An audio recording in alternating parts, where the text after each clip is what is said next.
But yeah, the blue eye, let me get my phone.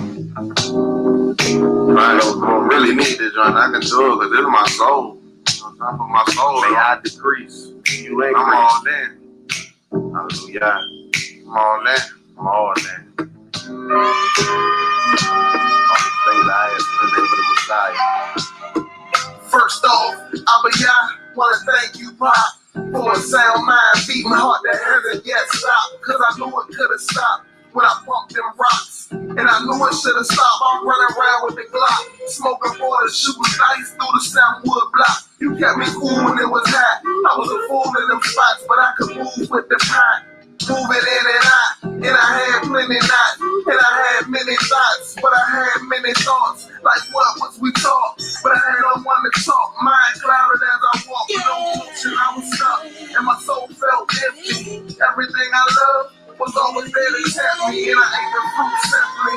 Fill me up and bend me. Father, y'all just heal me. This my soul, this the real me.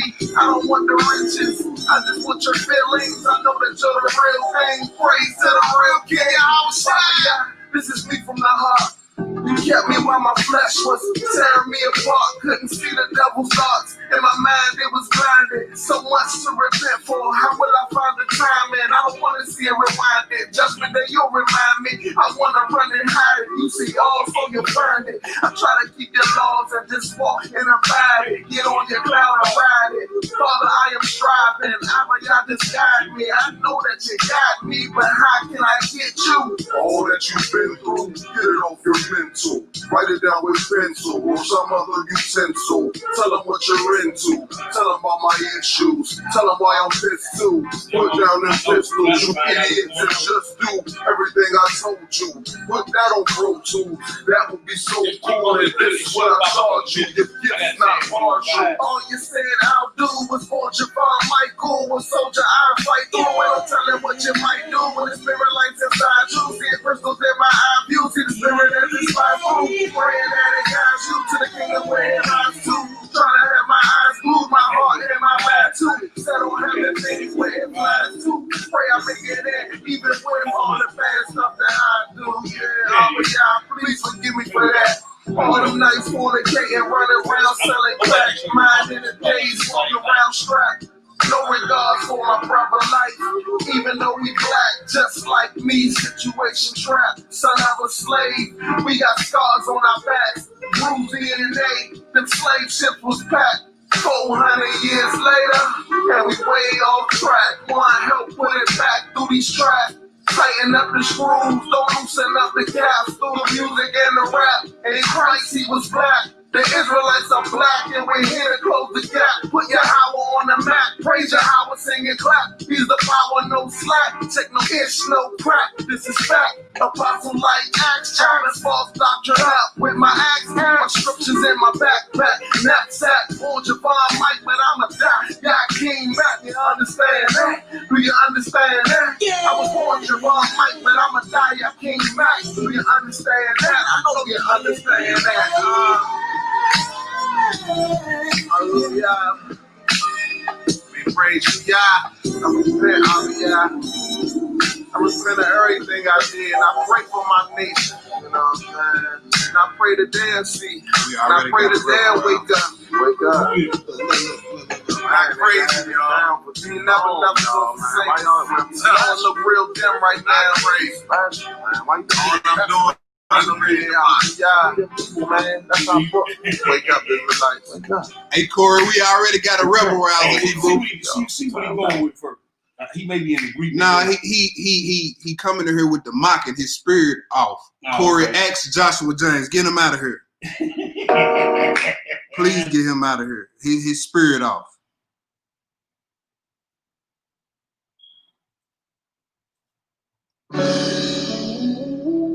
Matter of fact, let me get you. I'm gonna get you up out of here myself. I ain't got you up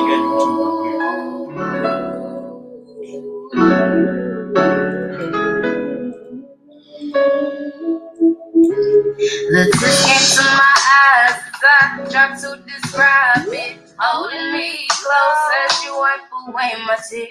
I don't recall a time I felt like this, had a love like this, never felt like this. Your loving, don't let me outgrow it. I can show and prove that's the reason why you chose me. I know I felt some trials. Don't let it That's break all right, me sis. down. He can watch from the outside in now. By you, don't let them He come can look through the window and watch the lesson. Ooh, yeah. Don't let them come around. Ooh, yeah. I just wanna laugh with you. I just wanna learn from you. I just wanna sing for you. I just wanna dwell with you. Dwell with the Most High. Dwell with the Most High. I just wanna laugh with you. I just wanna learn from you. I just wanna sing for you. I just wanna dwell with you. Dwell with the Most High. Dwell with the Most High. You are so glorious.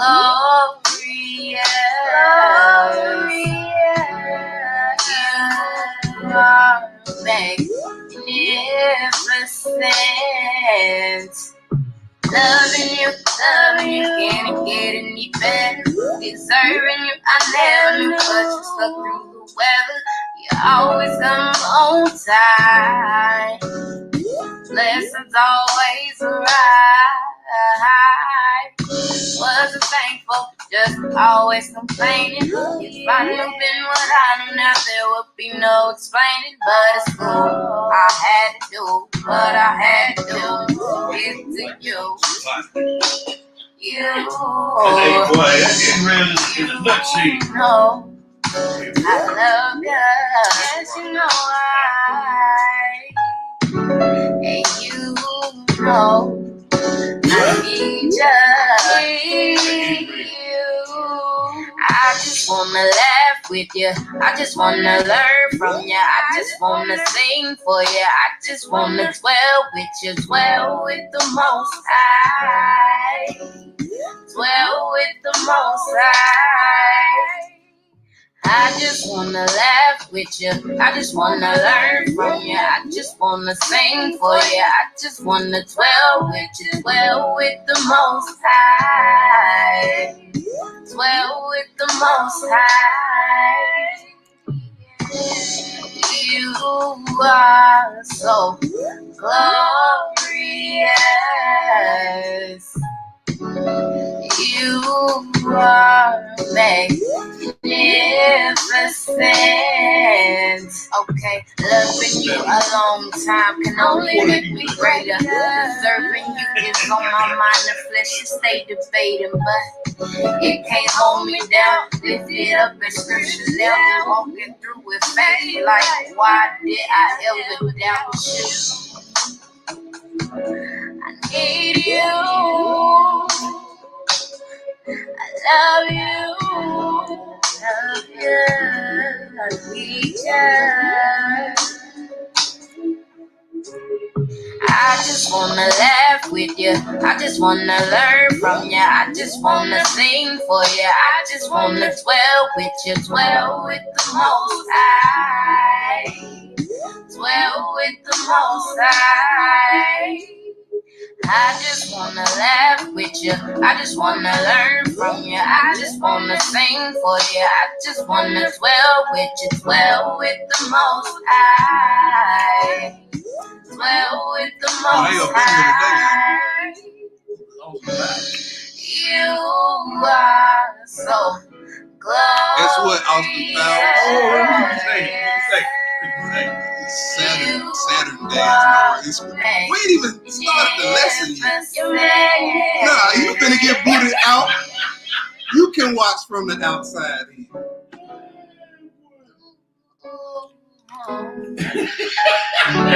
I love you. I need you. Hallelujah. Hallelujah, hallelujah. All praise, honor, and great glory Yeah. It's unto our power. The power of Abraham, the power of Isaac, the power of Jacob. To our loved ones, our brothers and sisters in the faith, as always, we salute you. We appreciate you. We love you. We pray for our brothers and sisters as always, as we're commanded to. And we hope you do the same for us. Got a young lion in the building. Shalom. I'm your brother T Boogie. Back on another Shabbat day. Want to say happy Sabbath, Shabbat Shalom to the 12 tribes worldwide. And with that, I'm going to turn it over to the young lion. We got the enemies early on the Oh, they coming in, bro. We didn't even start the lesson here, boy. Maybe because that phone call I got this week. Yeah, baby. Well, they early with the madness. They early with the madness. But Shabbat Shalom, family. Shabbat Shalom. Y'all see the title of the lesson. Shalom to all in the chat. You know what I'm saying? Glad to be back before y'all on another Shabbat. Like we said, y'all see the title of the lesson. How do we forget the command that says, remember the significance of the Shabbat? And for a lot of us, this, you know what I'm saying, this is going to be like a review lesson. But for a lot of people, I hope somebody gets something new out of it. You know what I'm saying? That they haven't gotten out of it before, out of this this particular topic, the Shabbat. Right. It's going to be a part 2 to this lesson, but it's going to be focused on the lunar Sabbath. You know what I'm saying? I'm guessing the rebel rousers who been up in the chat so far, I guess they what one of the elders call them lunar lunatics. Yeah. You know what I'm saying? Since you want to mock, I'm gonna do a little mocking. You know what I'm saying? But don't get it twisted though. We got a lot of brothers that believe that, you know what I'm saying, they still are our brothers. But if you want to come here mocking now, you pick the right room. Cause I can unblock you and we can just have a mock contest. Right. And trust me, I don't get tired of mocking. I can mock.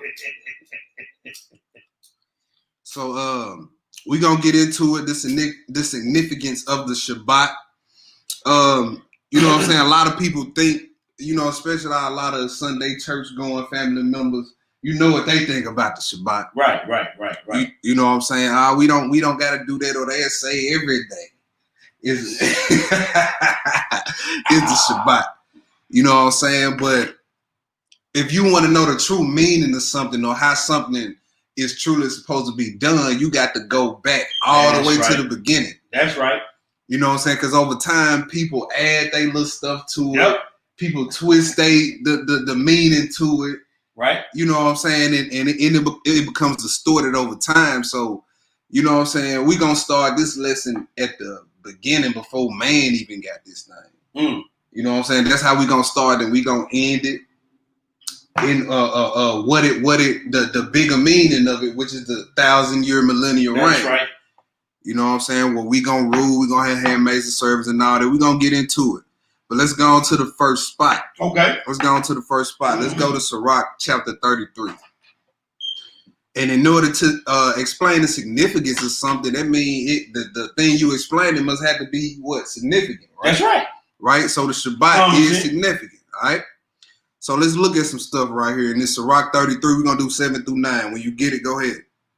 What does one day excel another? Why does what? One day excel another. All right, so he asking the question. He said, why does one day excel another? Excel means to outdo in comparison. Mm-hmm. Right? So we making a statement right at the gate that the Shabbat is superior to most days. Right? So he asking the question, why does one day excel another? When as all the light of every day in the year is of the sun. So that's a good question. He say each day of the year depends on the sun for light. So why are some days more important than others? Mm-hmm. Right? Go ahead. By the knowledge of Yahweh. By the knowledge of Yahweh is why. Mm-hmm. Right? So this is it. So if the Shabbat did not start off by man dictating what day it is. Come on now. How could that be the case now? If the Shabbat didn't start off floating, how is it floating now? Come on, bro. See, it would have to start off like that in order for that to be the case now. But go ahead. They were distinguished. They were distinguished, right?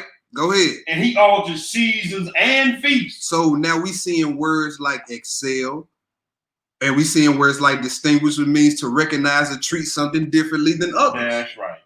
So some days excel others, some days ought to be treated differently than others. We seeing that right out the That's top, right? Go ahead. Verse 9. Mhm. Some of them have he made high days and hallowed them, Right. and some of them have he made ordinary days. All right, so when we distinguish something that's distinguished usually has specific characteristics right. to where you can recognize. Mm-hmm. So the specific characteristic to the Shabbat would be the set of rules that come with it. Right. Like the set of rules that come with the Shabbat ain't the same for any other day of the week. That's right. You know what I'm saying? So let's look further into it. Let's go to Genesis 2. All right. And while we flipping there, I'm gonna pull up a definition real quick. Give me 1 second.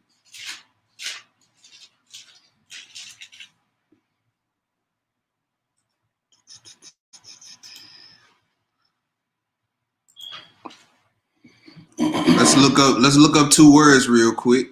All right. Let me share the screen real fast.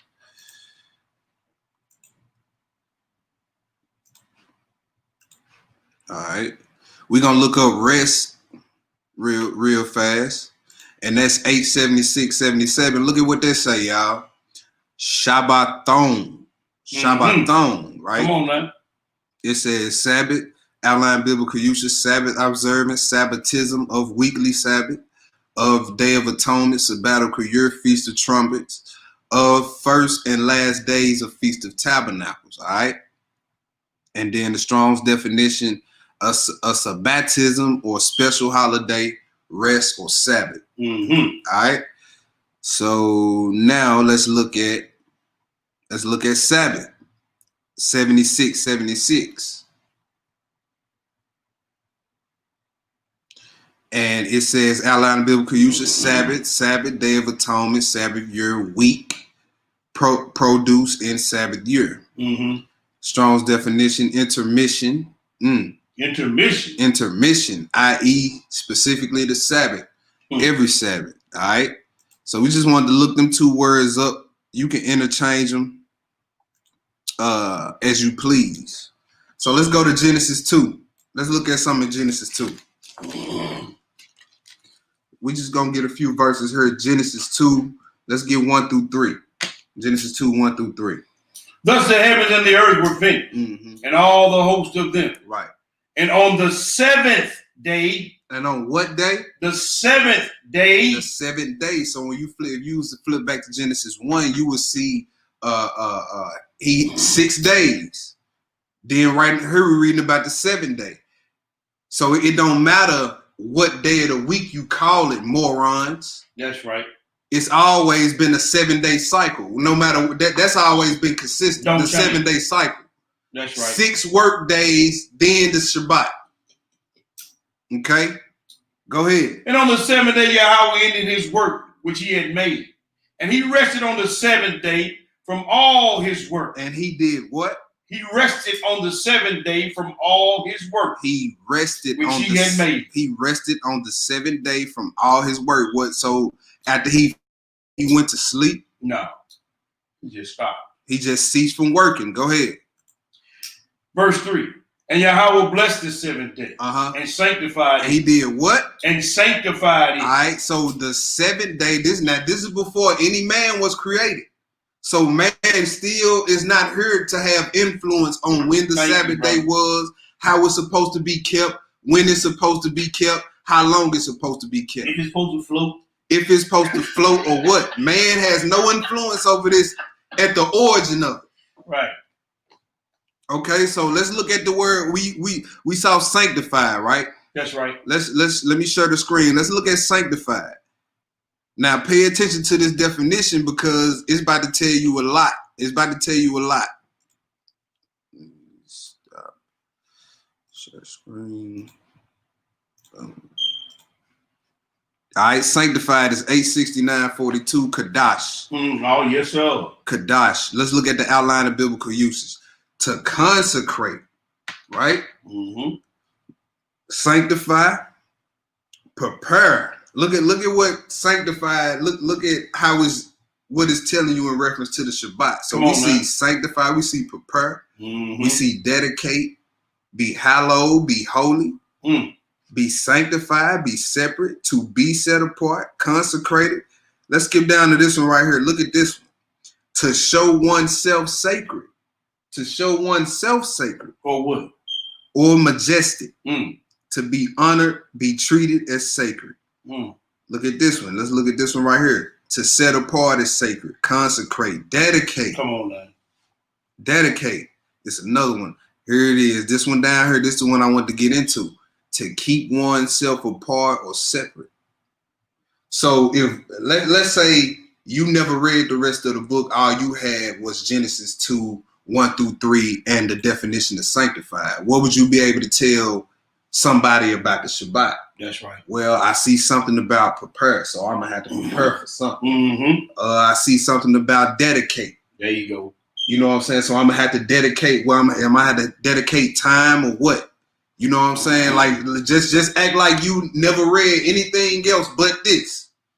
You know what I'm saying? You will be able to start to piece together already what this day is about. That's right. It say, and then you will be able to say, well, it say to make oneself sacred, or to set oneself apart for a special work. So you would have to know, well, I probably couldn't behave like I could on this day, like I could every other day. That's right. You see what I'm saying? So we already starting to connect the dots on the Shabbat, right? Was that it on that? I'm in the middle of 3. Okay, go ahead. Because that and he had rested from all his work which Yahweh created and made. Okay, let's go to the next spot.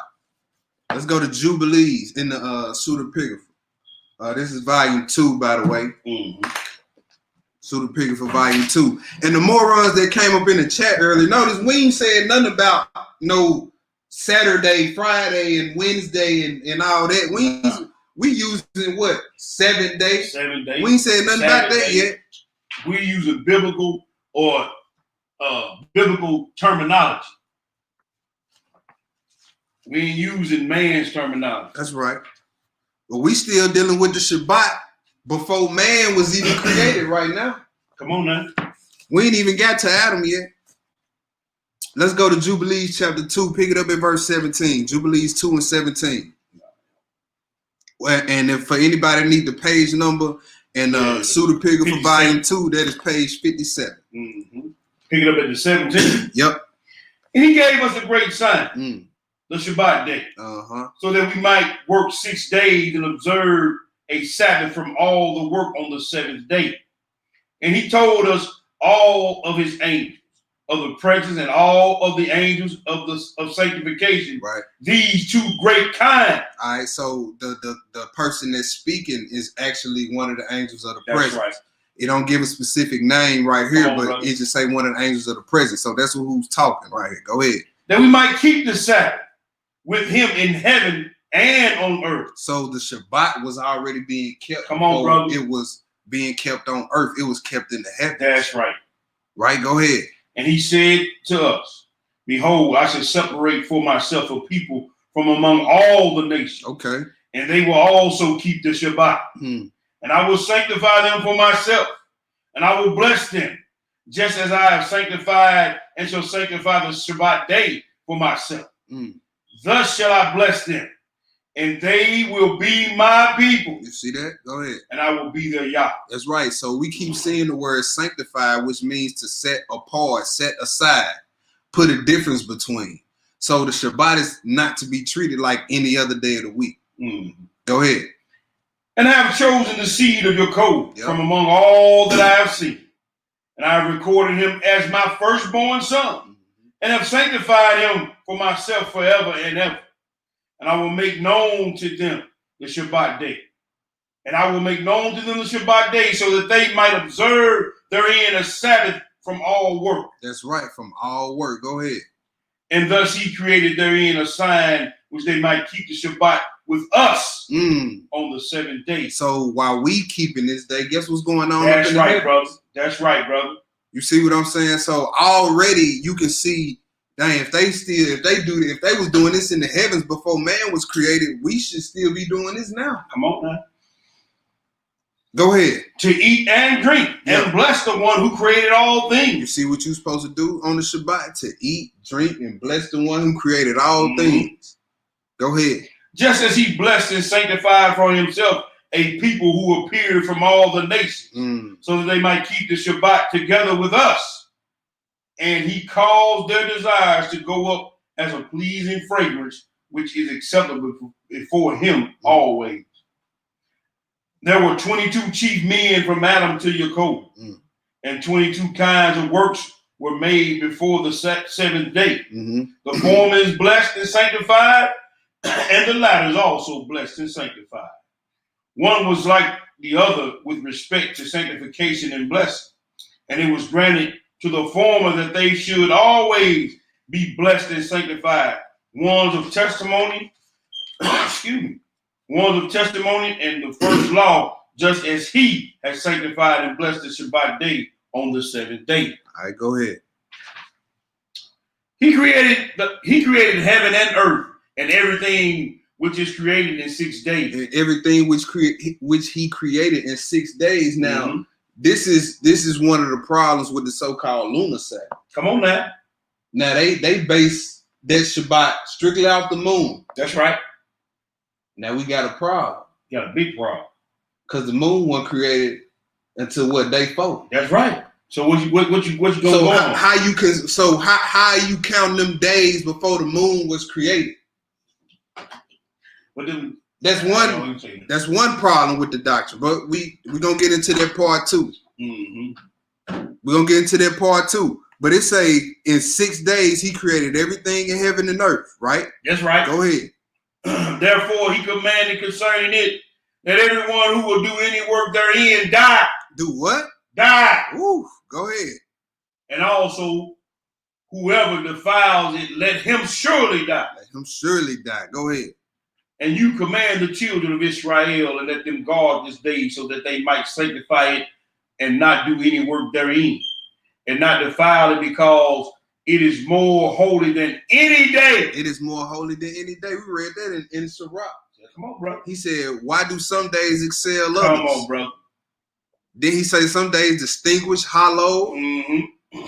You see what I'm saying? And we complaining. I can't stand working. But on the Shabbat, you want to go out and do everything under the sun. Well, that's your rest day right there. That's it.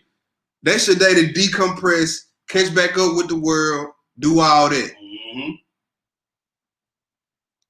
Friday, when I get out work, I make sure all these heaters is paid. Don't call me. Right. I don't want to hear from nobody but who in this walk. That's it, bro. Matter of fact, even on my phone, I got all my brothers and sisters in my favorites. So my phone going do not disturb from there you go. Friday evening to Saturday night. That's it. So if anybody need to contact me, if you ain't in their list, you gonna have to. I'll catch up with you Saturday night, bro. I catch up with you Saturday night.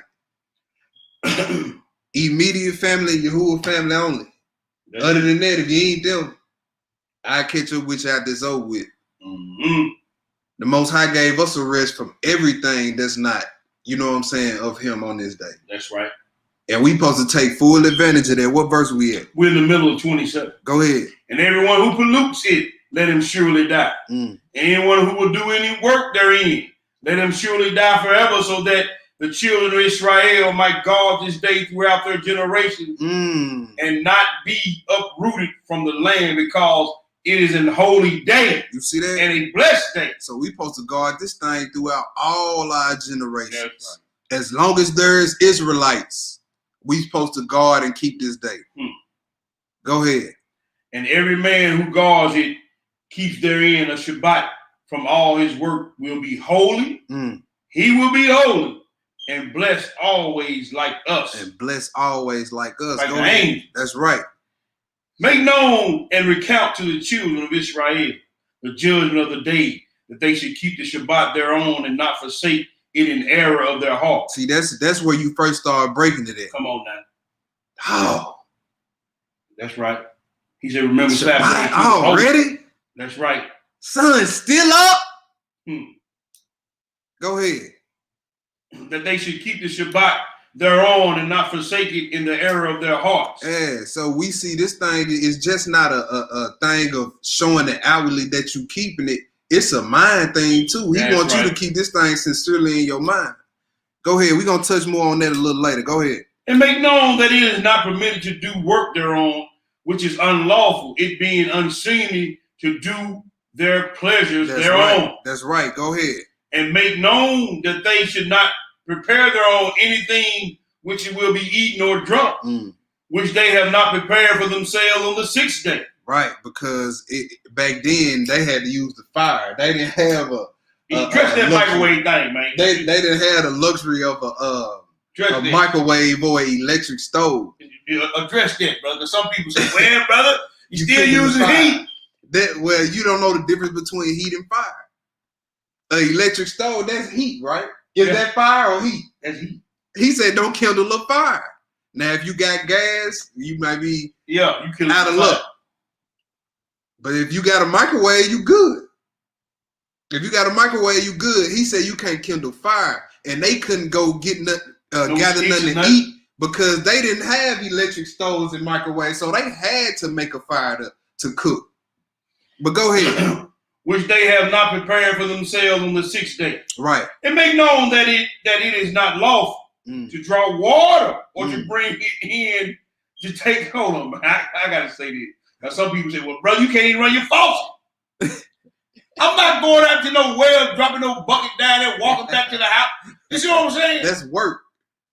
It ain't no work for you going to push no knob. Right. And some of them got to touch knob. They ain't got to do touch. Hand system. Yeah. So, I mean, I want to straight down because you got a lot of follow Israel when it comes to these laws. Yeah. Radical like. You know, you got to go down there in Atlanta where you can't even take a bath on the Shabbat day. Because you can't run no water. Man, look, don't come around me musty on the Shabbat. Boy, I'm going to tell you, our laws promote cleanliness. That's right, Joe. You better hop your butt in that shower. Yeah. Now, go ahead. And make known that it is not lawful to draw water or to bring in or to take out any work there within their dwellings, which is carried in their gates. And they shall not bring in or take out from the house to house. Out from house to house on that day, because it is more holy and it is more blessed than any day of the Jubilee of Jubilees. On this day, we kept the Sabbath in heaven, in the Shamayim. In where? In the Shamayim. That's right. Before it was made known to any human to keep the Shabbat thereon upon the earth. Man, do y'all hear that? Man, that's cut and dry. If you want to, you can shut the book right now. We can shut the book right now. We'll see y'all next week. Matter of fact, we gone. Bye. I'm just playing. But hey, that thing was kept in the heavens before any man kept it. That's right. And we gonna walk this thing down. We gonna deal with before man even got it. Then we gonna deal with when man got it, when the children of Israel got it in the contract, when the Messiah did it, after Messiah. Then we gonna show the brothers after Messiah just pointed you right back to the prophets about it. All right, go ahead. What 31. verse 31? Go ahead. The creator of all blessed it, but he did not sanctify any people. Now, this is going to rub some people the wrong way when we read this. He did not sanctify any people or nations to keep the Sabbath thereof with the sole exception of Israel. Hallelujah. Now, I know that didn't sit right with a lot of people. Nah. But it's in the script. Nah. We didn't write that. And see, they supposed to see us keeping the Sabbath, and they're supposed to be like, Exactly. I like what they doing over there. Let me go over here and ask these people about what they doing. Come on now. That's what being a light to the Gentiles means. Come on now. Meaning they supposed to see the brightness permeating off the children of Israel because of our customs, because of how we treat each other. That's right. How we raising our families. How we just going about our business, how we conduct our business, and they supposed to say, man, I want to be a part of something like that. Them people got it together. That's right. This is your wisdom and understanding in the sight of the nation. There it is right there. Go ahead. He granted them alone that they may eat and drink and keep Shabbat their own upon the earth. And the creator of all, who created this day for a blessing and a sanctification and glory, blessed it more than all days. Blessed it more than all days. That's backing up that Sirach 30. Come on, bro. That Sirach, what we just read earlier. That's Sirach 33. Right, and so another thing I want to point out, he said that they might eat, drink, and keep the Sabbath. That's why I wouldn't tell anyone to fast on the Shabbat, right, unless it's a major, spiritual issue, because he created this day for us to enjoy it. Right. But if it's, on your spirit, by all means, go ahead. I just wanted to point that out. Go ahead. This law and testimony was given to the children of Israel as an eternal law for their generation. As a what kind of law? Eternal law. As an eternal law. Right. So the Shabbat was an eternal law. Mm-hmm. Even before it was given to man. Even before it was given to man, so man ain't got a choice in the matter. Mm-hmm. Man ain't got a choice in the matter. That's right. Already off the bat. Mm-hmm. That was it on that? That's it, brother. All right, let's go to Jasher chapter 70. Get your book of Jasher. Let's go to Jasher chapter 7.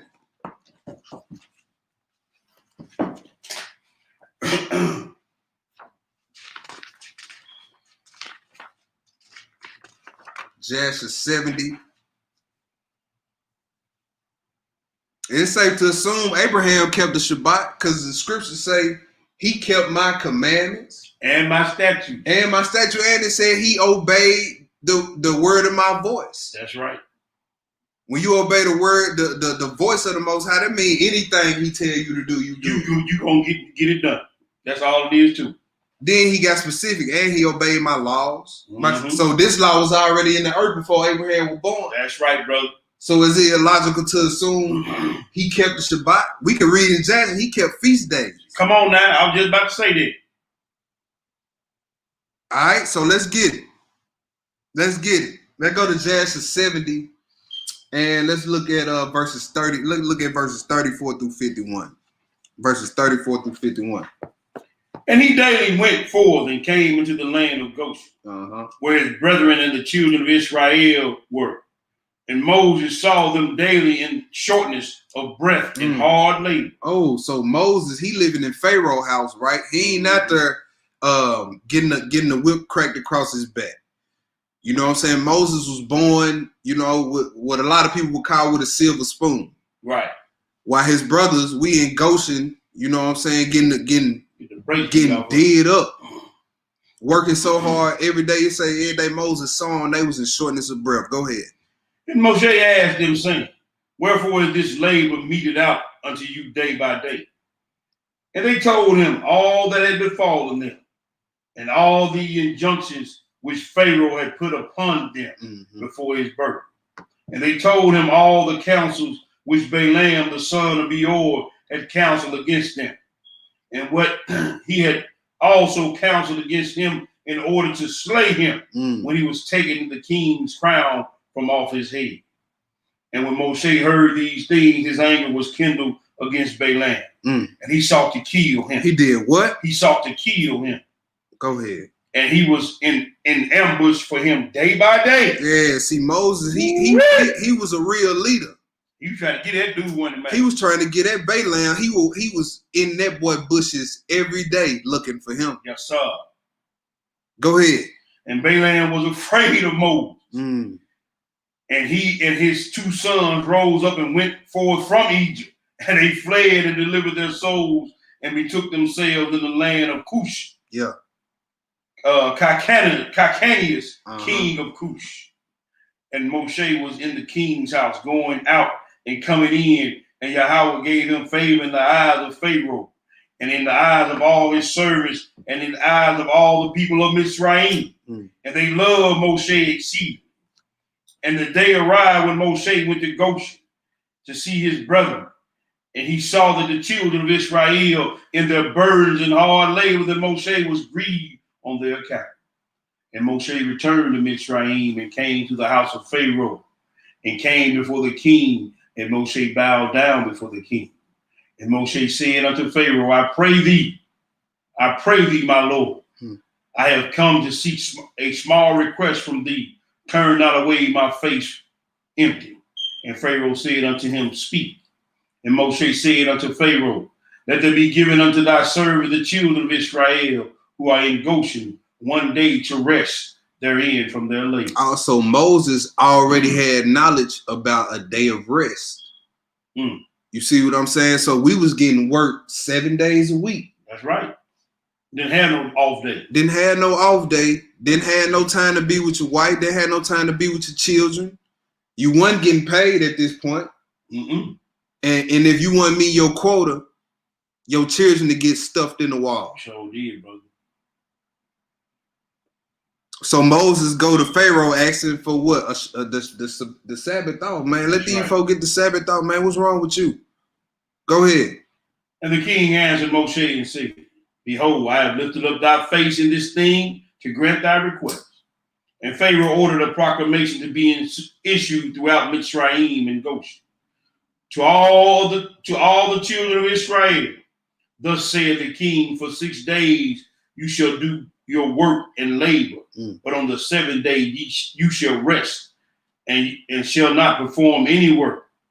Thus shall you do all the days that the king and Moses, the son of Bathiah, have commanded. So now the children of Israel keeping the Shabbat before it was given to them on Mount Sinai. Right? So now we had to do this thing today when that spirit of Pharaoh raised up on our bosses. Sure do. You know what I'm saying? We got to go petition the Most High, get the paperwork in order. Yep. And then sometimes they don't even want to honor that. Sure don't. They don't even want to honor that. Right about that. So we see the same thing today in our time. Moses had to do the same thing for our people back then. But this is why we should want to remember to keep the Shabbat. That's right. Because at one point in time, our forefathers worked like dogs. That's right. When we was in the world, we did things we thought were honoring our forefathers. Well, I'm going out to vote because our forefathers, they died for us to have this right. Well, now that you got some knowledge, you know what I'm saying, take a stand for some righteous now. Now I ain't working on no Shabbat. Because my forefather, the people the spirit that's on you, you were part of that same family. So your father, which is the devil who was working behind Pharaoh, and rose up on you, and you trying to make me work just like they worked our forefathers now. Yeah. We got paperwork. That's it. And then if you still don't want to honor that, he gonna send the plagues on you just like he did Pharaoh. You want to work me like a dog, including on the Shabbat? Okay. All right. He check the Most High track record on that. Yep. You want to overwork the children of Israel without letting them get their rest day off? Okay. Yep. Say no more. Say no more. Here come the plague. You're gonna mess around your hind parts gonna fall out the back end of that. Huh? What verse was that? We in verse 49. Go ahead. No, I'm sorry, we in verse 48. All right, go ahead. And Moshe rejoiced at this thing which the king had granted to him. And all the children of Israel did as Moshe ordered them. Right. But this thing was from the Elohim to the children of Israel. For Yahweh had begun to remember the children of Israel to save them for the sake of their fathers. So the information we read in Jubilees wasn't false, was it? No, sir. No, sir, it was not. He said, I'm going to pick me out a nation to keep this day. That's right. When we were slaves in Egypt getting our back broke, he remembered us and he said, the first thing I'm going to tell these people to do is to remember my Shabbat. Come on now. Finish it off. Verse 50. Go ahead. And Yahweh was with Moshe, and his fame went throughout all Mitzrayim. And Moshe became great in the eyes of all the Egyptians, and in the eyes of all the children of Israel, seeking good for his people, the people of Israel, and speaking words of peace regarding them to the king. That was it? That was it. Let's go to the next part. Deuteronomy 5, 12 through 15. All right.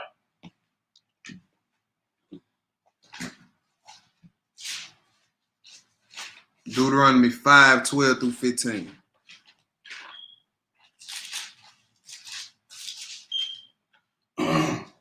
Deuteronomy chapter 5, verse 12, and I read. Keep the Shabbat day to sanctify it. That's right. As Yahweh thy power hath commanded thee. Yes, sir. 6 days shall thou labor and do all thy work. See, that's a commandment too. 6 days shall thou work and do all thy labor. So I don't understand how a Negro with no job don't like working. He breaking the commandment, ain't he? He breaking the commandment. You ain't worked all week. Yeah. Then the Shabbat come, Negro talking about, man, I'm resting. Yeah. What you resting from? You resting from rest. PlayStation. Never been playing PlayStation all week. And now you're like, well, you know the day is Shabbat. Man, I'm resting, man. Yo, sorry, boy. So working 6 days, that's a commandment too. That's it. Go ahead. But the 7 days the Shabbat of Yahweh thy power. Right. In it thou shalt not do any work. Uh-huh. Thou, nor thy son, nor thy daughter, Right. nor thy manservant, nor thy maidservant, nor thy ox, nor thine ass, nor any of thy cattle, nor thy stranger that is within thy gates, that the manservant and thy maidservant may rest as well as thou. So say if you got like somebody who come do your yard, right? Right. And he pop up, he can't, He can't do that work for you. I had that situation before. And yeah, at that point, he's your manservant. At that point, he doing servile work for you. Servile work. You don't let nobody else do servile work, even if it's for servicing you. Right. Right. So all right, let's go. If you got a guard dog, you need to bring him in the house. Yep. Man, let him come in up in that AC. Or at least let him off the leash and let him he can run around, enjoy do his thing. Yeah. Cause if he a guard dog, he don't do. Yep. Well, you gotta get him off duty too. Yep. Hey, and in the Proverbs it said, "Righteous man care for the life of his beast." That's it. And all that. You gotta take him off duty too now. Yeah. Yes, sir. So did you finish that out? That was at the end of 14. I don't know how far we got. 15, right? Yeah, read that 15. And remember that thou was a servant in the land of Israel, and that Yahweh thy power brought thee out thence through a mighty hand and by an stretched out arm. Therefore the Lord thy God commanded thee to keep the Sabbath day. You see that? He said, remember back when y'all was slaves in Egypt, when y'all was working 7 days a week. You know what I'm saying? So this is why we need to value this weekly rest that we got. You know what I'm saying? Like, value it, but know that this ain't the rest that we looking for, because that's right. Every Monday we got to get up and do this thing all over again. All over again, brother. All right, so let's go to the next spot. Let's go to Exodus 16. Let's go to Exodus 16. He said, remember when y'all was slaves back in Egypt, man, so y'all would not forget to keep this Shabbat. So just in a few places of scripture, we already see the importance, the significance of keeping it. And we ain't even got to no New Testament scripts yet. So let's go to Exodus 16. Let's do 1 through 5. Then we're going to skip. Exodus 16, 1 through 5. And they took their journey from Elim. And all the congregation of the children of Israel came unto the wilderness of Sin, which is between Elim and Sinai, on the 15th day of the 2nd month after their departing out of the land of Mitzrayim. And the whole congregation of the children of Israel murmured against Moshe and Aaron in the wilderness. And the children of Israel said unto them, would to Yah, we had died by the hand of Yahweh in the land of Mitzrayim when we set out. Well, man, I can't even read it without getting mad. When we sat by the flesh pot, it wasn't had no meat up no flesh pot. Come on, man, stop lying. Y'all lying. Y'all ain't that good in no Egypt. Yeah. Man, every time I read that, I get mad. But anyway, Negroes love their place of captivity. Yeah. Just like how Negroes love America today. Yeah. Go ahead. And we did eat bread to the full line. You eat no bread to no food. You'll get your back broke over there. For ye have brought us forth into this wilderness to kill this whole assembly with hunger. Then said Yahweh to Moshe, behold, I will rain bread from heaven for you. And the people shall go out and gather a certain rate every day, that I may prove them whether they will walk in my law or no. All right, so notice the Most High blessed the children of Israel, and despite them murmuring and complaining. Mm-hmm. But see, this one thing you got to note about this. This is what I picked up on reading this. Sometimes a blessing will come as a test. Sure will. Just like this one did. He said, I'm a blessing with food, but the test was them gathering a certain rate. Right. That's right. That's right. To see if they was going to obey. Was that verse 5? I'm at verse 5 now. Go ahead. It shall come to pass on the 6th day. They shall prepare that which they bring in, and it shall be twice as much as they gather daily. All right, skip down to 16. All right. This is the thing which Yahweh has commanded.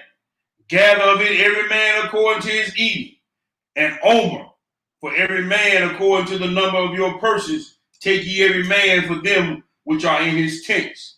And the children of Israel did so, and gathered some more, some less, some more, some less. And when they did meet it with an omer, he that gathered much had nothing over, and he that gathered little had no lack. They gathered every man according to his eating. And Moshe said, let no man leave it till the morning. Repeat that verse. And Moshe said, let no man leave it till the morning. Repeat that verse. And Moshe said, let no man leave of it till the morning. Verse 20.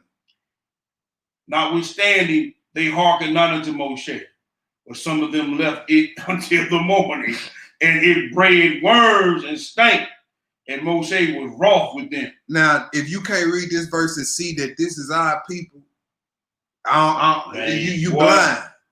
You hear the command, you know the command, and for some reason you still think it's a reason to not do it. Boy, if that ain't Israel, I don't know who it is. If that's not the Negro today, I don't know who it is. Go ahead. Verse 21. Yeah. And they gathered it every morning, every man according to his eating. And when the sun waxed hot, it melted. And it came to pass that on the 6th day, they gathered twice as much bread, 2 omers for one man, and all the rulers of the congregation came and told Moshe. And he said unto them, this is that which Yahweh has said. Tomorrow is the rest of the holy Shabbat unto Yahweh. So this is before Israel got it in the contract. Come on now. All right, so we not gonna see no penalties of death being sent down here, even though they were breaking it. Right. Because he's still trying to train them up before he give it to them in the contract. That's right. All right, go ahead. Tomorrow is the rest of the holy Sabbath unto Yahweh. Bake that which ye will bake today. That's right. And seed that which ye will seed. That's right. And we need to do the same thing on the day of preparation. That's right. Cook your food, you know what I'm saying? And some meals, if you got you a crock pot, hey, do your thing. That's it. Do your thing, but long as the food is prepared. Go ahead. And that which remaineth overlay up for you to be kept until the morning. And they laid it up till morning as Moshe bade. And it did not stink, neither was there any worm therein. And Moshe said, eat that today, for today is a Sabbath unto Yahweh. Today ye shall not find it in the field. Okay, so it's no reason for anyone to be out there in the field looking for any food. No reason, because he told them it's the Sabbath. You will not find it in the field. Ain't nothing out there to go get. Ain't nothing out there to go get. So, with us being the Most High chosen people, we surely gonna obey that, right? Right, yeah. Let's see what happens. 6 days ye shall gather it, but on the 7th day, which is the Sabbath, in it there shall be none. Ain't gonna be none on the Sabbath. Right. No reason for nobody to be out there looking for it. Let's see what happened. Go ahead. 27. And it came to pass that there went out some of the people on the 7th day for to gather, and they found none. Of course they didn't. But we see Israel. Sorry, boy. We see Israel breaking the Sabbath. We don't see nobody get killed because, of course, it ain't in contract. Right. He training them up. Right? So let's go deal with it when they got it. Yeah, go ahead. Read through that. And Yahweh said unto Moshe, how long refuse ye to keep my commandments and my law? See, for that Yahweh has given you the Shabbat. Therefore, he giveth you on the 6th day, the bread of 2 days, abide ye every man in this place. Let no man go out of his place on the 7th day. So the people rested on the 7th day. All right, let's go to the next spot, Exodus 19. All right. Exodus 19. All here. Exodus 19, we're going to pick this up at verse 1. I know I got, read 1 through 8. 1 through 8? Okay. 1 through 8. In the 3rd month, when the children of Israel were gone out forth out of the land of Egypt, the same day came they to the wilderness of Sinai. Well, they were departed from Rephidim and were come to the desert of Sinai and had pitched in the wilderness, and there Israel camped before the mountain. And Moshe went up to Elohim, and Yahweh called unto him out of the mountain, saying, Thus shalt thou say to the house of Jacob, and tell the children of Israel, You have seen what I did to the Egyptians. I buried you on eagle's wings, and brought you unto myself. Now therefore, if you will obey my voice indeed, and keep my covenant, then ye shall be a peculiar treasure unto me above all people, for all the earth is mine. Go ahead. Verse 6. And you shall be unto me a kingdom of priests. A what? A kingdom of priests. Kingdom of priests. Go ahead. And a holy nation. These are the words which ye shall speak unto the children of Israel. Did he say you should be unto me a kingdom of crips and bloods and thoughts and whores? No. You see, he said we supposed to be a kingdom of priests, holy. What about Instagram month? Oh, not that either. I see a lot of that going on. Yep. Instagram models. A kingdom of them too, ain't it, man? Man, it's disgusting. Go ahead. And Moshe came and called for the elders of the people and laid before their faces all these words which Yahweh commanded him. All right, go ahead. Read on through. Go ahead. And all the people answered together and said, All that Yahweh has spoken, we will do. And Moshe returned the words of the people unto the Elohim. Skip down to verse 10. All right. Verse 10. And Yahweh said unto Moshe, Go unto the people and sanctify them today and tomorrow, and let them wash their clothes. So this is a important event that's getting ready to happen, right? That's right. So we already established that this thing was kept in the heavens before man even got it. And then it was established already that he was going to pick him out a nation of people to keep it. That's Moses even went as far as to going to Pharaoh to get the Israelites a day off, and he got them the Shabbat off. Right? And we see them keeping it before it was given to them in Sinai. Now it's getting ready to be given to them via contract. And let's look at the dramatics the Most High go through to deliver this to these people. If he's going through all this, why would he then say that this don't matter? He ain't got to do it. He about to get real dramatic here. You had to wash your clothes. You couldn't come at your woman. That's right. You couldn't do none of that.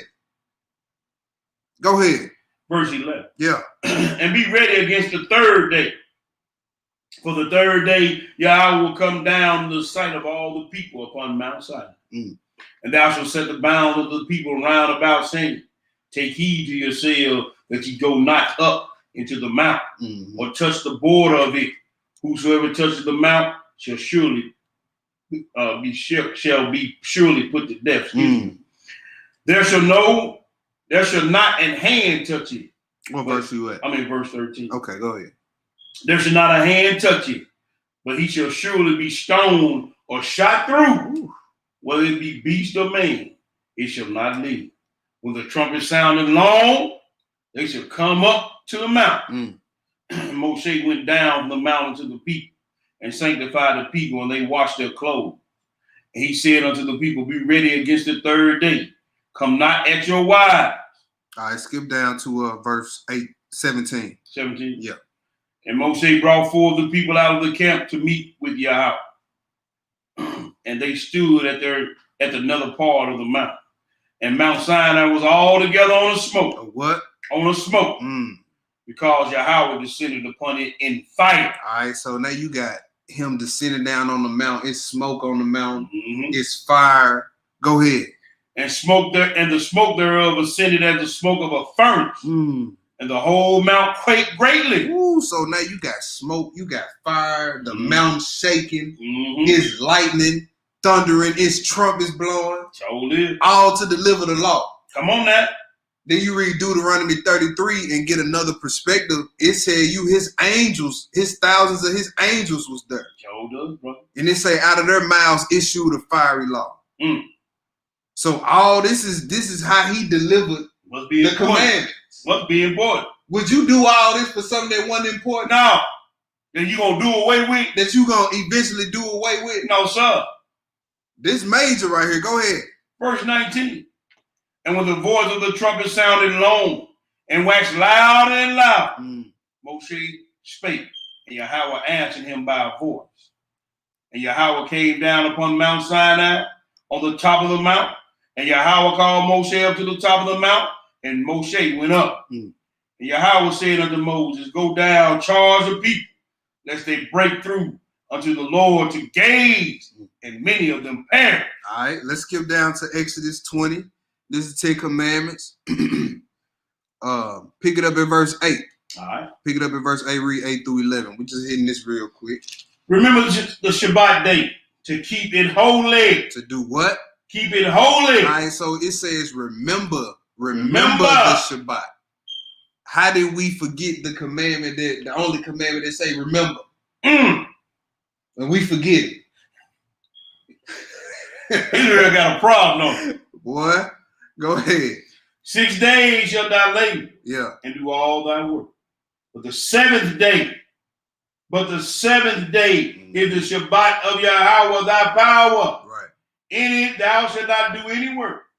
Thou, nor thy son, nor thy daughter, thy manservant, nor thy maidservant, nor thy cattle, nor thy stranger that is within thy gates. For in 6 days Yahweh made heaven and earth, the sea and all that in them is, and rested the seventh day. Wherefore Yahweh blessed the Shabbat day and hallowed it. That's right. That was it. All right, let's go to Nehemiah. Uh-oh. Let's go to Nehemiah. We walking this thing down through the generations. Nehemiah was no joke with his. Nah. Let's go to Nehemiah 13. Let me get there. It's after the book of Ezra. Nehemiah 13, we're going to do 15 through 31. Nehemiah 13, 15 through 31. When you get it, go ahead. 15 through 31. Uh-huh. In those days saw I in Judah some trading wine presses on the Shabbat. They stomping grapes on the Shabbat, trying to get them some wine on the Shabbat. Go ahead. And bringing in sheaves and lading asses. Also wine, grapes, and figs, and all manner of birds, which they brought into Jerusalem on the Shabbat day. So now we at a point where Israel is just totally ignoring the Sabbath. Totally ignoring it. Go ahead. And I testified against them that day wherein they sold victuals. There dwelt men of Tyre, also therein. Oh, you got heathens in the land? Heathen. What the heathens doing today? Selling, and guess what you doing? Buying. That's right. On the Shabbat. That's right. Go ahead. Also therein which brought fish and all manner of ware, and sold on the Shabbat unto the children of Yehuda and in Jerusalem. You're doing the same thing today. Them heathens selling and you buying. Yep. On the Shabbat. Go ahead. Verse 17. And I contended with the nobles of Yehuda and said unto them, what evil thing is this that ye do and profane the Shabbat day? Can I say something? Go ahead. Y'all sisters going to them Africans, get y'all heads braided. Tyree was a Hamite one. Y'all going on the Shabbat day, getting their hair braided, getting them lace front put in that thing, getting that Dominican press done on the Shabbat. Dominican blowout. Yeah, blowout, that's what he called it. Heathen, Hamite heathen. And y'all going there to them just like right here we read. I just want to say this, man. Go ahead. That just came in my mind when I read it. Verse 18. Did not your fathers thus? And did not our power bring all this evil upon us and upon this city? Yet ye bring more wrath upon Israel by profaning the Sabbath. So Israel had already had an example of what happened when they broke the Sabbath. They was put in captivity for it. Mm-hmm. Let's go look at it. Hold your spot right here. Let's go to Jeremiah. I believe that's 17. I believe that's Jeremiah 17. Okay. Hold y'all spot. Let's see. Yeah, Jeremiah 17. Pick it up at 19. All right. Hold your spot in Nehemiah 13. We coming right back. Because he said, you ain't read about what your fathers did? Come on, man. And this is before Nehemiah, what we're reading about. This is before Nehemiah. Mm-hmm. So they already had an example, and they still chose to be disobedient. Yep, you're right, brother. You had the forefathers in Egypt as an example, mm-hmm. and then you had this right here. Mm-hmm. Go ahead. Verse 19. Yeah. Thus saith Yahweh unto me, go and stand in the gate of the children of thy people, whereby the kings of Yehudah come in, and by which they go out, and in all the gates of Jerusalem. And say unto them, hear ye the word of Yahweh, ye kings of Yehudah, and all Yehudah, all the inhabitants of Jerusalem that enter in by these gates. Thus saith Yahweh, take heed to yourselves, and bear no burden on the Shabbat day, nor bring it in by the gates of Jerusalem. That's right. Neither carry forth a burden out of your houses on the Shabbat day. Neither do any work, but hallow ye the Shabbat day as I commanded your father. Go ahead. But they obeyed not, neither inclined their ear, but they made their neck stiff, that they may not hear nor receive instruction. And it shall come to pass if ye diligently hearken unto me, said Yahweh, to bring in no burden through the gates of this city on the Shabbat day, but hallow the Shabbat day, to do no work therein. Then shall there enter into the gates of this city kings and princes, sitting upon the throne of David, riding in chariots on horses, they and their princes, the men of Yehudah, and the inhabitants of Jerusalem, and this city shall remain forever. That's just a testament to how wicked we had got. Man, come on. We had got so wicked to the point to where the Most High was like, man, look, if y'all would just start keeping the Shabbat, because that's how my people started out first. That's how when they turned to me first, that's how they started out. So he know if my people start fervently keeping the Shabbat, I know they obey me and everything else. That's right. This was just a testing point. This wasn't to say this was the only commandment important to him. Wow. He knew if my people get right on this, like they did back in Egypt, when Moses went to holler at Pharaoh. That's right. That's right. They gonna start calling on me again. That's it, brother. That was the qualifier. That was the qualifier. And you would have stayed in the land. All you had to do was to keep your butt in the house on the Shabbat. That's all you had to do. And we wouldn't even be going through this garbage right now. Wow. Go ahead. Want me to continue on? Yeah. All right. Read that through 27. Okay. Yeah. All right. And they shall come from the cities of Yehudah, and from the places about Jerusalem, and from the land of Benjamin, and from the plain, and from the mountains, and from the south, bringing burnt offerings and sacrifices and meat offerings and incense, and bringing sacrifices of praise unto the house of Yahweh. But if you will not hearken unto me and hallow the Sabbath day, and do not bear a burden, even entering in at the gates of Jerusalem on the Shabbat day, then will I kindle a fire in the gates thereof, and it shall devour the palaces of Jerusalem, and it shall not be quenched. All right, let's go back to Nehemiah 13. All right. So that's what Nehemiah was referring to. He said, you didn't read about your fathers? You're going to bring this evil upon us to profane the Shabbat?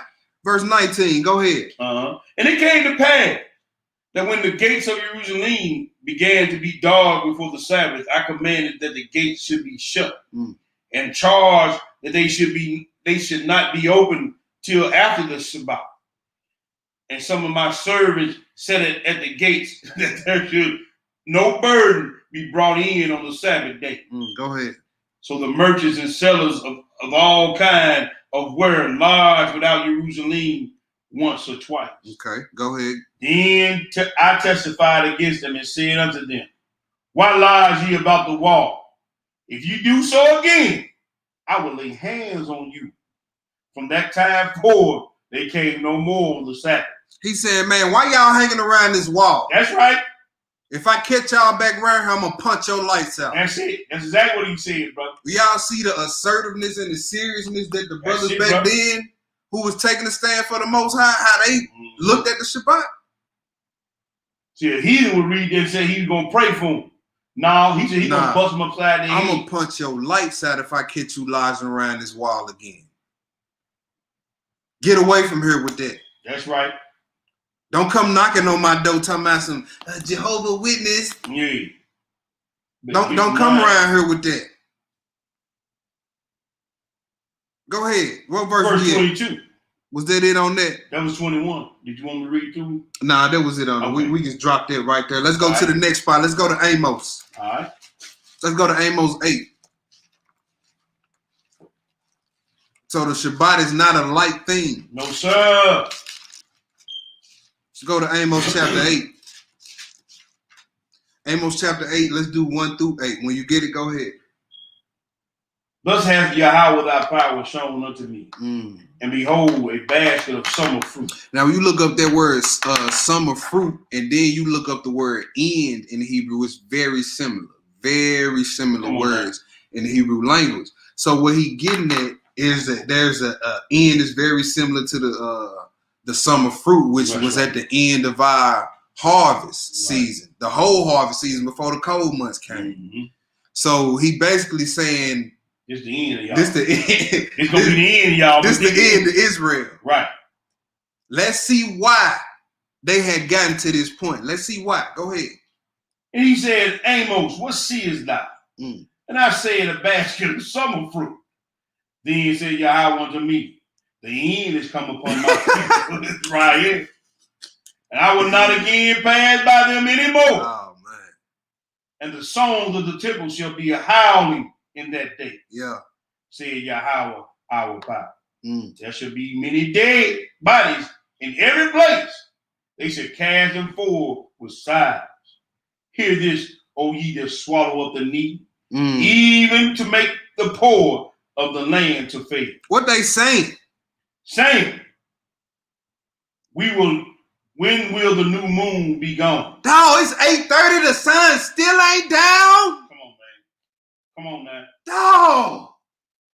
Sick of the. We got to do this every Friday and Saturday. It's a Sabbath for 7 days. I can't eat bread. Come on, man. They saying when this gonna be over with? Go ahead. That we may sell corn, and the Shabbat that we may set forth wheat, making an ephah small. Man, when this gonna be over so I can get back to this money? That's right. That's right. That's what they saying. You see what I'm saying? So the Shabbat is just not a thing of keeping it outwardly. Right. It's a thing about keeping it out of love and sincerity. Right. Wanting to do. Not just out of obligation. See, a lot of people just keeping the law because of obligation and not out of sincerity. That's right. Sure is, brother. And John 4 say the true worship is what? Those who worship me in sincerity and truth. That's right, bro. You keeping the Shabbat because, man, you love the Most High. You love this day. You love to be able to be off. That's right. And to rest and to cease from all your work. That's right. And because you looking forward to that 1,000-year reign. What's a whole lot of Joe faking and snaking need? Faking and snaking with this Shabbat. Showing up on the Shabbat day just cause out of obligation. Yeah, out of obligation. And deep down in their mind, the whole time they there, they can't wait till that sun go down so they can do what they want to do. Bro.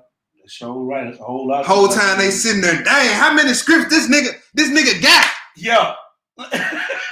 Dog, the football game on. And then when they get home, all they doing is sun watching. Yeah. Waiting for the sun to go down. Watching the clock. All right, we got 2 more hours, 35 seconds, and 22 seconds, minutes. However you want to say. Good. But yeah, so.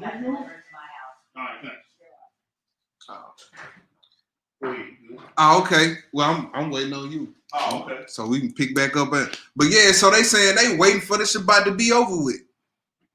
So are you keeping it out of sincerity or obligation? lost my spot. We at Amos 8 verse 5. Verse 5? Yeah. Saying, when will the new moon be gone? Mm. That we may sell corn.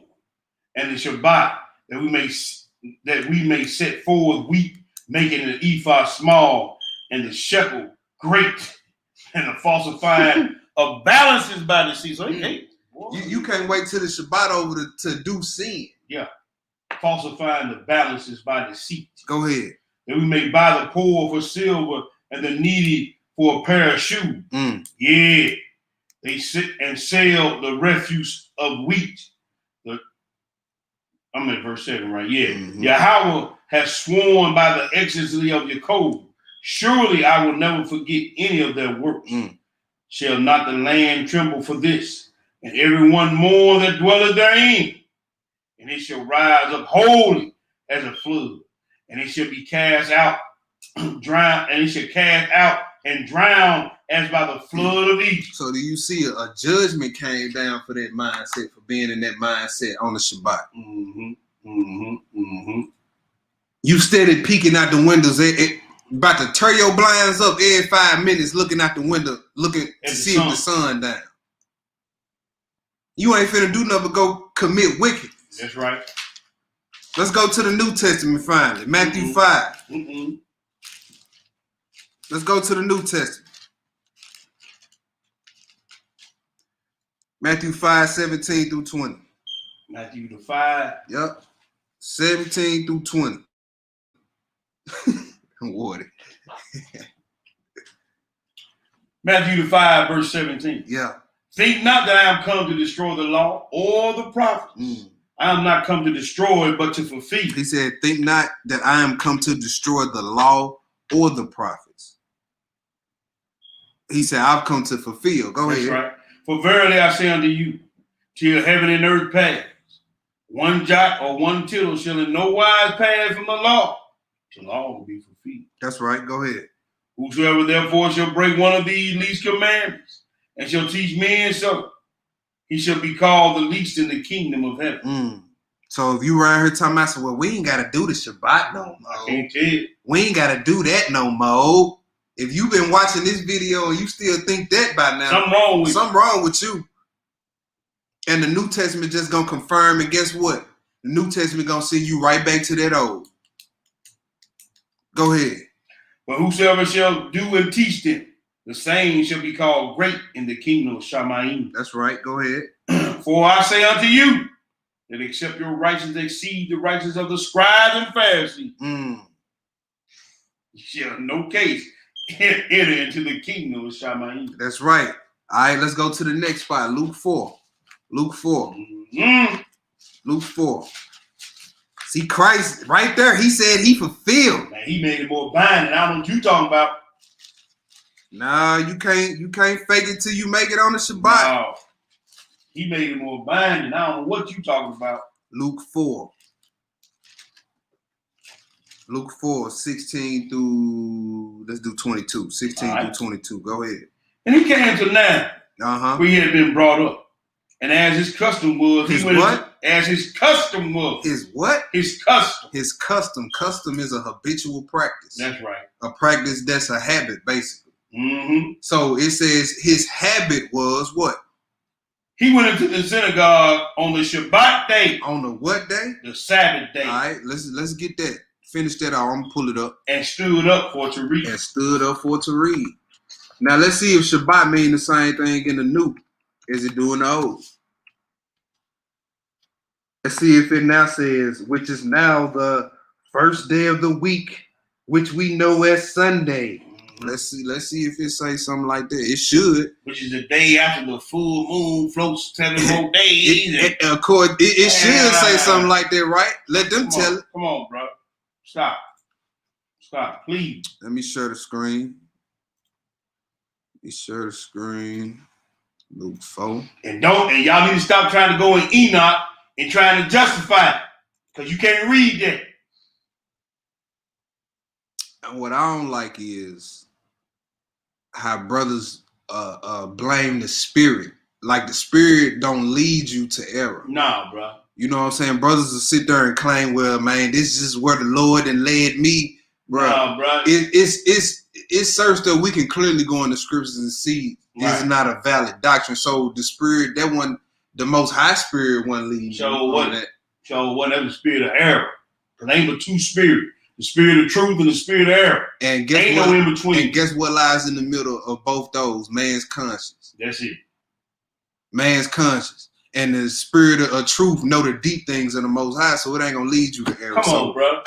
Man, look, we need to come up out there. But anyway, this is Sabbath in the New Testament, G4521. Sabbaton is the Greek word outline of biblical usage. Look what it says: the 7th day of each week, which was a sacred festival on which the Israelites were required to abstain from all work. The institution of a Sabbath. The law for keeping holy every 7th day of the week. A single Sabbath, a Sabbath day, 7 days, a week. So Sabbath also means a week. The end of the week. Right? So let's go back. Let's unshare that screen. All right, now that we back on there. We have verse 17. We have verse 17. Go ahead. And there was delivered unto him the book of the prophet Isaiah. And when he had opened the book, he found the place where it was written, the Spirit of Yahweh was upon me, because he has anointed me to preach the gospel to the poor. He has sent me to heal the broken heart, to preach deliverance to the captives, and the recovering of sight to the blind, to set at liberty them that are bruised, to preach the acceptable year of Elohim. That's right. And he closed the book, and he gave it again unto the minister, and sat down. And the eyes of all of them that were in the synagogue were fastened on him. All right, so now we see the Messiah keeping the Sabbath day. We see it being kept in his day. Let's go real quick to Luke 24. Let's go real quick to Luke 24. They say, well, he said he fulfilled it. Let's see what he kind of fulfilled.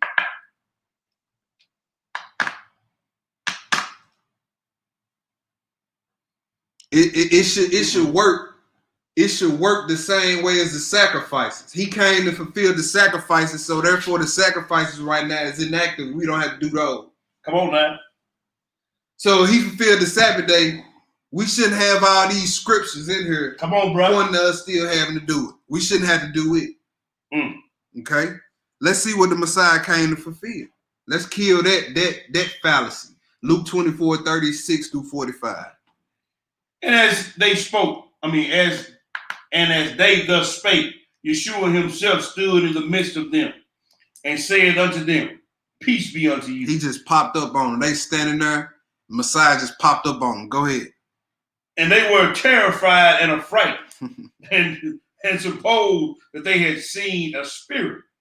And he said unto them, why are ye troubled? And why do thoughts arise in your heart? Behold my hands and my feet, that it is I myself. Handle me and see. For the spirit has not flesh and bone as ye have seen, as ye see me have. That's right. Go ahead. And when he had thus spoken, he showed them his hands and his feet. And while they that believed not for joy and wondered, he said unto them, Have ye here any meat? And they gave him a piece of broiled fish and of a honeycomb. And he took it, and he did eat before them. Yeah. And he said unto them, these are the words which I spake unto you while I was yet with you, that all things must be fulfilled. And now he said all things must be fulfilled. Now he finna get specific on what things were fulfilled specifically. Go ahead. Which were written in the law of Moshe. Okay. And in the prophets. And in the Psalms. Concerning me. Concerning him. That's right. Concerning him. Now all the prophets ain't been fulfilled yet. All the law ain't been fulfilled yet. Okay, so now let's go look at Paul. Now we dealt with the Messiah. We dealt with before it was given to man. Then we dealt when it was given to man when Israel got it. We dealt with the Messiah. Now let's deal with Paul. Because even after all that, you know what your Sunday Christian family gonna say? Well, Paul said. The show gonna bring Paul up. Well, Paul said, well, is Paul greater than the Messiah? Do you follow Paul or the Messiah? Who died on the cross for you? Paul or the Messiah? Come on now. And then you don't even know what you're talking about with Paul. That's right. They still running Paul and disprove their own point. Because Paul followed the Messiah. That's right. Acts 24, 14 and 15. We ain't even finna play around with Paul. Acts 24, 14 and 15.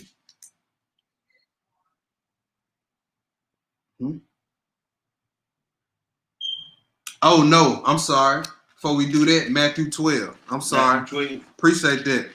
Matthew 12. Can't miss this one, boy. Matthew 12. Matthew 12. Who we got? Matthew 12, pick it up at verse 1. Matthew 12, pick it up at verse 1. At that time, Yeshua went on the Shabbat day through the corn, and his disciples were hungry and began to pluck the ears of corn and to eat. So, mind you, they not threshing corn. Nope. They not winnowing. Nope. They not doing none of that. They ain't planting. None of that. They ain't harvesting. A lot of people ain't harvesting. No, they wasn't. No, they wasn't. They was doing what the law say do. Yeah, now, right. When he gave that law, he didn't say, now y'all can do this, but except on the Shabbat. He didn't say that. No, he wasn't specific. That situation could have happened. He wrote that law knowing that situation could have happened on the Shabbat. It could have been a man poor, hungry on the Shabbat, going through the cornfield. He ain't harvesting. He ain't harvesting enough. He say, look, they can come through and get what they need. Because they ain't prepared nothing. It's already prepared. They just pluck it and eat it. And eat. So they ain't doing nothing wrong. And now you talking to, and this is the same person who was coordinating everything back in Genesis 2. Come on, man. So wouldn't he know what was lawful and unlawful on this day? That's right. If his disciple were doing something unlawful, when he would say, hold on, y'all, what y'all doing? Right. This is Shabbat. Well, we don't see none of that. None of that. Okay, go ahead and read. Verse 2. Go ahead. But when the Pharisees saw it, they said unto him, behold, thy disciples do that which is not lawful upon the Sabbath day. See, you got a lot of Israelites like that in this walk. Mm-hmm. See, they make up their little rules aside from the scripture. Oh, do what? Make up their little rules aside from the scripture. Then when you don't abide by them, they tell you sinning against the Lord. So do. Nah, we just ain't keeping your little bogus house rules. That's all that is. Because you couldn't point to a law to show what they was, which law did they break. If there's no law, then there's no sin. And then they went ignorantly to the wrong law to try to prove their point. They proved his point. And then this is what's so wild. You would think with them being so versed in the law, them being priests, they would have thought about that before they even said it. See, that envy and hate boy make you do stupid stuff. It's blind you. Like remember we read that? That stuff will blind you. That's right. Go ahead. Verse 3. Go ahead. But he said unto them, have he not read what David did? This a cut. When he was a hunger, and they went, and they that were with him, how he entered into the house of Yahweh, and did eat the showbread, which was not lawful for him to eat, neither for them which were with him, but only for the priests. Hold your spot right there. Let's go look at that. Hold your spot here. 1 Samuel 21. Let's go look at that. Let's go look at that. Messiah say, have y'all not read what David did? Since y'all know so much law, let's see how much law y'all know. 1 through 6. Go ahead. Then came David to Nob, to Abimelech, the priest. And Abimelech was afraid at the meeting of David and said unto him, why art thou alone and no man with thee? Oh, he on the run from Saul. That's right. And his men needed food and provisions. Go ahead. And David said unto Abimelech the priest, the king hath commanded me a business and hath said unto me, let no man know anything of the business whereabout I send thee. So he told a lie right here, but that was to, you know what I'm saying, get some secrecy about the situation that was going on. Go ahead.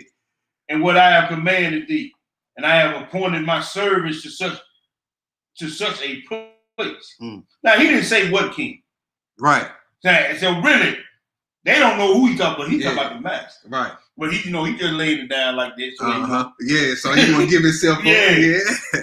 Now, therefore, what is under thine hand, give me 5 loaves of bread in mine hand, or what there is present. The priest answered David and said, there is no common bread under mine hand, but there is hallowed bread, if the young men have kept themselves at least from women.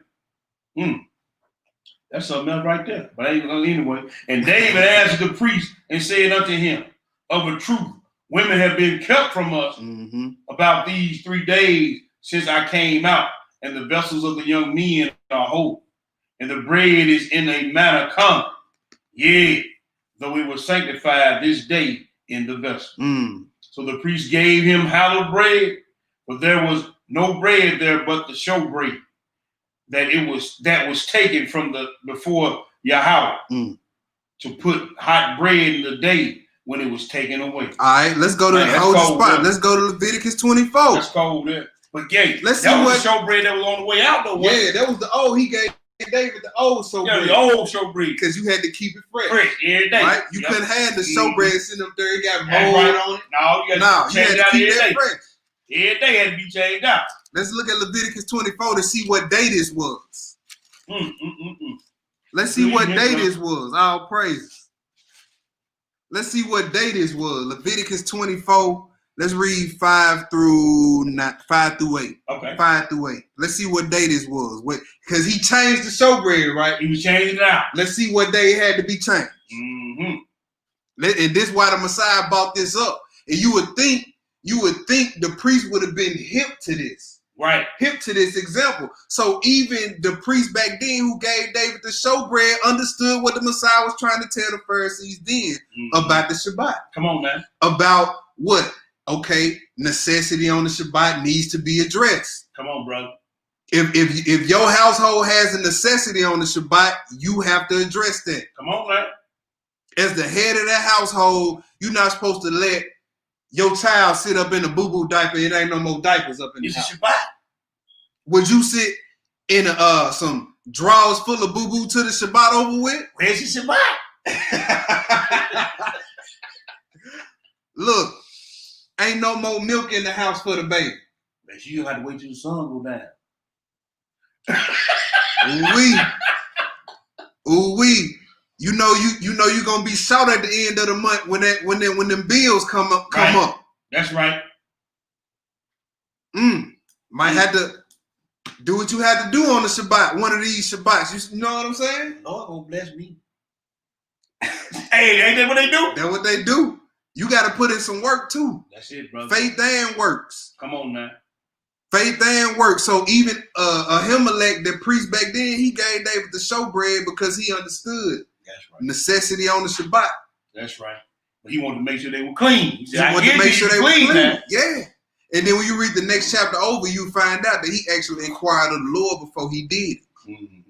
So it was a situation to where it was new to him, like, well, dang, this David, you know what I'm saying? And he's saying the king sent him on the mission, and this we got the old. So before he did, he inquired of the Lord, and the Lord had to teach him. That's right. That's right. And the Messiah, being the cold Torah scholar that he is, being able to see the scholar, yes sir, the originator, being able to see past the surface level of things. He said, y'all must ain't heard what David did with the showbread. He brought it up because they were supposed to know. Yeah. They were supposed to know that. Yes, sir. That happened on the Shabbat day. Go ahead. Verse 5. Yeah. And thou shalt take fine flour and bake 12 cakes thereof. 2 10 deals shall be in one cake. And thou shalt set them in 2 rows, 6 on a row upon the pure table before your house. And thou shalt put pure frankincense upon each row, that it may be on the bread for a memorial, even an offering made by fire unto your house. Every Sabbath. Every what? every Sabbath. Oh, so now we know why he gave David the old showbread. Come on now. Because he had to put fresh ones out for the There Shabbat. you go, every Shabbat. Go ahead. And he shall set it in order before Yahweh continue, being taken from the children of Israel by an everlasting covenant. Hallelujah. Let's go back to Matthew 12. All right. Matthew 12.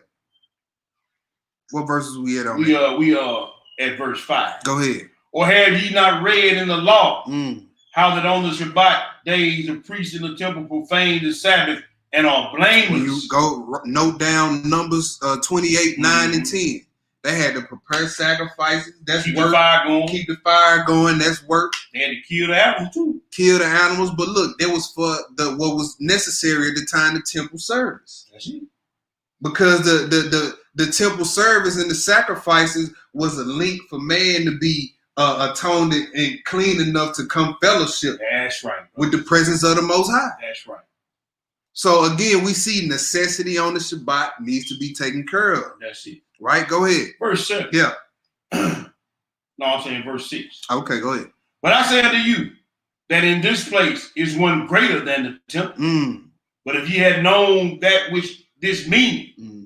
I will have mercy and not sacrifice, you would have condemned the guilt. You would have not condemned the guiltless. Mm. For the Son of Man is master even of the Shabbat day. So if you lord or master over something, that means you got some type of deciding power. Right. Don't you? That's right. That's right. So if he the You Lord, decide what's right and what's not. that's right. That's why he said, I'm the Lord of the Shabbat. You think I don't know what's right and what's wrong? Who you think that was in Genesis 2 doing everything? That's right. Sanctifying it and blessing it. That's right. Who you think that was? You talking to him. Mm-hmm. Go ahead. Verse 9. Yeah. And when he was departed thence, he went into their synagogue. And behold, there was a man which had a hand withered. And they asked him, saying, is it lawful to heal on the Shabbat day, that they might accuse him? Mm. And he said unto them, what man shall there be among you that shall have one sheep, and if it fall into a pit on the Shabbat day, will they hold on it and lift it out? So you had to let your animals out to go eat. That's what he said. You know what I'm saying? Do all that. But what if while they out there on their way to go eat, it's a ditch in the field and they fall in? Mm-hmm. Now you gonna go out there and see your money maker out there and say, Yeah. man, look here, it's the Shabbat. Well, he might starve and die by the time the sun down. It might be over with. Or another animal might have got hold to him. Yep. And your money maker gone. That might have been your best ox. Yep. Mm-hmm. You know what I'm saying? Mm-hmm. Same thing in 2020. Your car breakdown. Yep. You know what I'm saying? You gonna sit there and wait till the Shabbat over with in a hot car with your kids in the car, woman in the car. Y'all, it's the Shabbat. We just gotta sit here till I can call AAA. Now AAA come tell you for free. You like, well, we just gotta wait till the Shabbat. Yay. You ain't gonna make no phone calls on Shabbat. Meanwhile, the sun down, everybody in the car done fainted from heat stroke. But you sitting there waiting because it's the Shabbat. Yeah, come on, bro. Nah, y'all. we ain't gonna make the Sabbath grievous. Right. That's making it grievous. So it is, bro.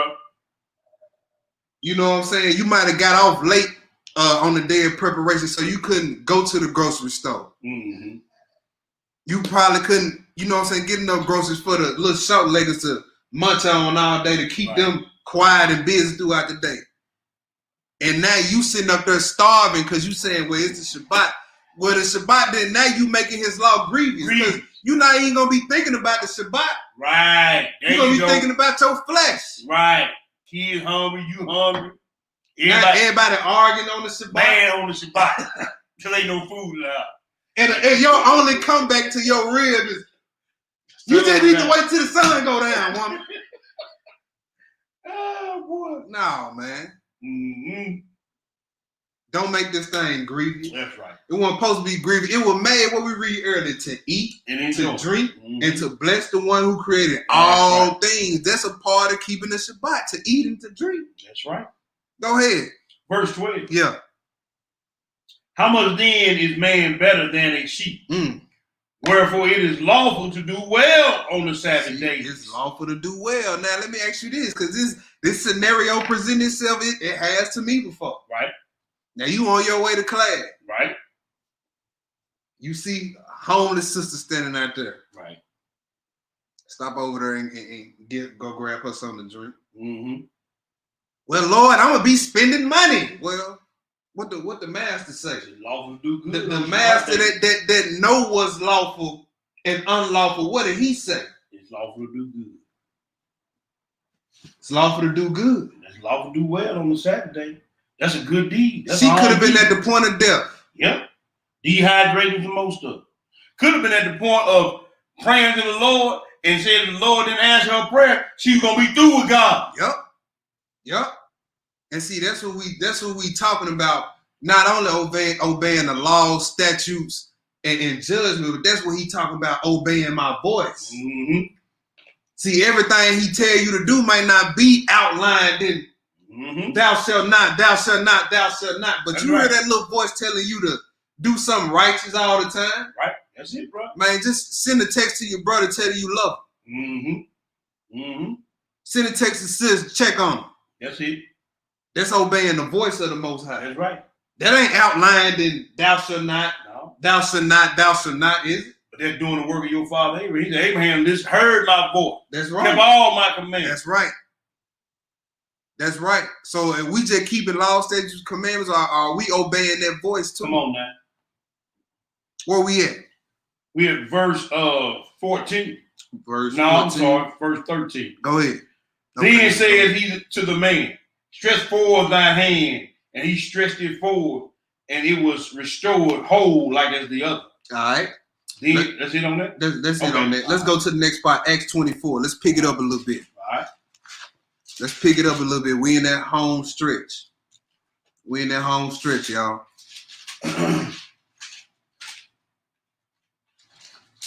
We in that home stretch. Let's get it. Acts 24, 14 through 15. Acts 24, 14 through 15. But this I confess unto thee, that after the way which they call heresy, I worship the power of my Father. That's right. Believing all things which are written in the law and in the prophets. Now this Paul right here, he said, I believe in everything written in the law and the prophets. Other precepts to this, write down Acts 18, 1 through 4. Acts 18, 1 through 4. Let's go to Colossians 2 next. I read 15. Read 15, my bad. Read 15. And I have hope toward Yah, which they themselves also alive. Mm-hmm. That there shall be a resurrection of the dead, both of the just and unjust. Mm-hmm. All right. That's right. So Paul believed in the law and the prophets and in the resurrection. Write down Acts 18, 1 through 4. You will see he went in the synagogue on the Shabbat and reasoned with the Jews and the Greeks. All right. So let's go to Colossians 2. Let's do 14 through 17. 14 through 17. When you get it, go ahead. Colossians 2. Uh-huh. What did you say, 13? 14 through 17. Okay. All right, Colossians 2, verse 14. Chapter 2, verse 14. Read verse 14 slow. Blotting out the handwriting of ordinances. Okay, right there. Let's stop right there. Let's deal with this handwriting of ordinances. Now, there was a lot in the handwritings of ordinances. When we go in that Old Testament and read, ain't it? Yes, sir. A lot of So your first question need to be, well, dog, which ordinances? There you go. Which handwritings was blotted out? All right, go ahead. That was against us. That's the next question you got to ask. Which ones was against us? Which were contrary to us, and took it out of the way, nailing it to his cross. Hold your spot right here. Let's go to Hebrews 9 real quick. There you go. Let's go to Hebrews 9 real quick. Let's see which ordinances. Because some people use this verse and the following verse to say, see, he blotted the Shabbat out, the new moons. No, he didn't. Stop lying. Let's see which ordinances he blotted out. Right? Read Hebrews 9, pick it up at verse 1. Then verily the first covenant. See, we talking about the first covenant. Well, now see, the covenant had many aspects to it. Sure did. You got the aspects of the commandment. Come on now. The aspects of the temple service of the first covenant. And this is what he finna get into. So let's see what Paul talking about when he say the first covenant. Go ahead. Then verily the first covenant had also ordinances. Had what? Ordinances. Oh. Ordinances. There go that word again. Go ahead. Or regulations of divine service. Okay. And a worldly sanctuary. Keep reading. For there was a tabernacle made first, wherein was the candlestick and the table and the showbread, which is called the sanctuary. Okay, now skip down to verse 9. Which was a figure for the time then present, in which we offered both gifts and sacrifices. Wow. That could not make him that did the service perfect as pertaining to the conscience. So if it couldn't make your conscience perfect, then it was against you. You see what I'm saying? So the temple service, which included the priesthood, had ordinances. That's right. And when he died on the cross, what happened? The veil ripped. And then we're reading about this right now. The first covenant had ordinances of a divine service. Then he read verse 9. He said that was just a figure. Keep reading. Verse 10. Which stood only in meats and drinks and diverse washings and cardinal ordinance or regulations imposed on them until the time of Reformation. All right, now let's go back. Let's go back. So that was the handwritings, the ordinances that was blotted out, that was against us. All right, so now go ahead. Verse 15. We're going to read 14 over here. You can't even need to. All right. Go ahead. Well, I can read. Yeah. Blotting out the handwritings of ordinances that was against us, which was contrary to us, and took it out of the way, nailing it to his cross. And having spoiled principalities and powers, he made a show of them openly, triumphing over them in it. Let no man therefore judge you in meat or in drink or in respect of an holy day or of the new moon or of the Shabbat day. You see that? Now, when we do part 2, we're not going to judge our sisters and brothers about the floating Sabbath. Right. We ain't going to tell them we don't hang with y'all because y'all believe in it. We just going to simply show the inconsistencies in the doctrine. There you go. Right? So it says, let no man therefore judge you in meat or drink in respect of a holy day or new moon or Sabbath days. Go ahead. Which are a shadow of things to come. Oh, so he included Sabbath in that list, and he said that's for a shadow of things to come. That's right. Go ahead. But the body is of Hamashiach. But the body is of Hamashiach. So if the Sabbath day is a shadow of things to come, we still have some things to do until it get here. Right? Come on now. So we still need to be keeping this thing. That's right. Rehearse. We read even after post-crucifixion in Paul's writings, he kept the Sabbath day. He kept the Sabbath days. That's right, brother. So if he nailed the Sabbath day to the cross, why can we read about Paul keeping it after his death? Why can we do that?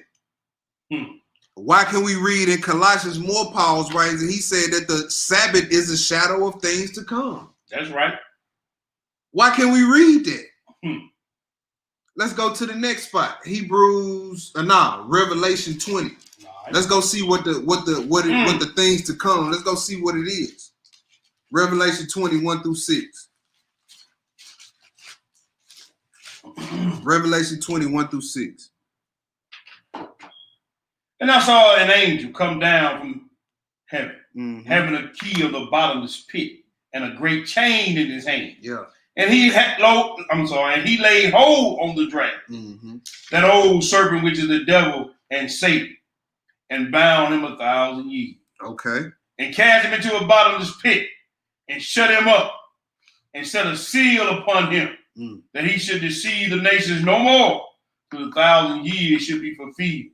And after that, he must be loosed a little season. So during this 1,000 years of peace, it's going to be peace because the one causing all the drama going to be locked up. Locked up.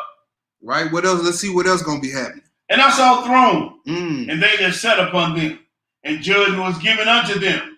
And I saw the souls of them that were beheaded for the witness of Yeshua, and for the word of Yahweh, and which had not worshipped the beast, neither his image, neither had received his mark upon their foreheads or in their hands.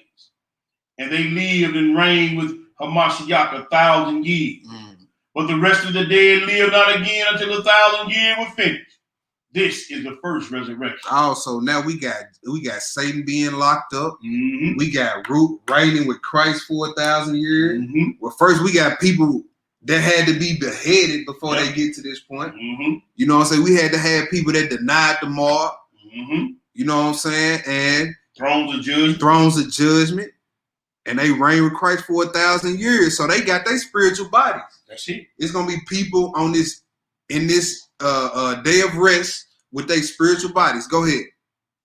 Blessed and holy is he that have part in the first resurrection. On such the second death have no power, but they shall be priests of Yah. They should be what? Priests of Yah. That's that kingdom of priests Moses was talking about. That's right. Go ahead.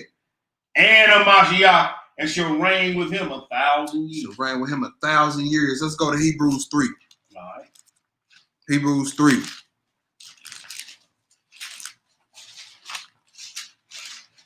Hebrews 3, pick it up at verse 7. Hebrews 3, pick it up at verse 7. Go ahead. Wherefore, as the Ruach HaKodesh saith today, if you will hear his voice. Today, if you hear his voice, right? Go ahead. Harden not your hearts as in the provocation, in the day of temptation in the wilderness, when your fathers tempted me, proved me and saw my works 40 years.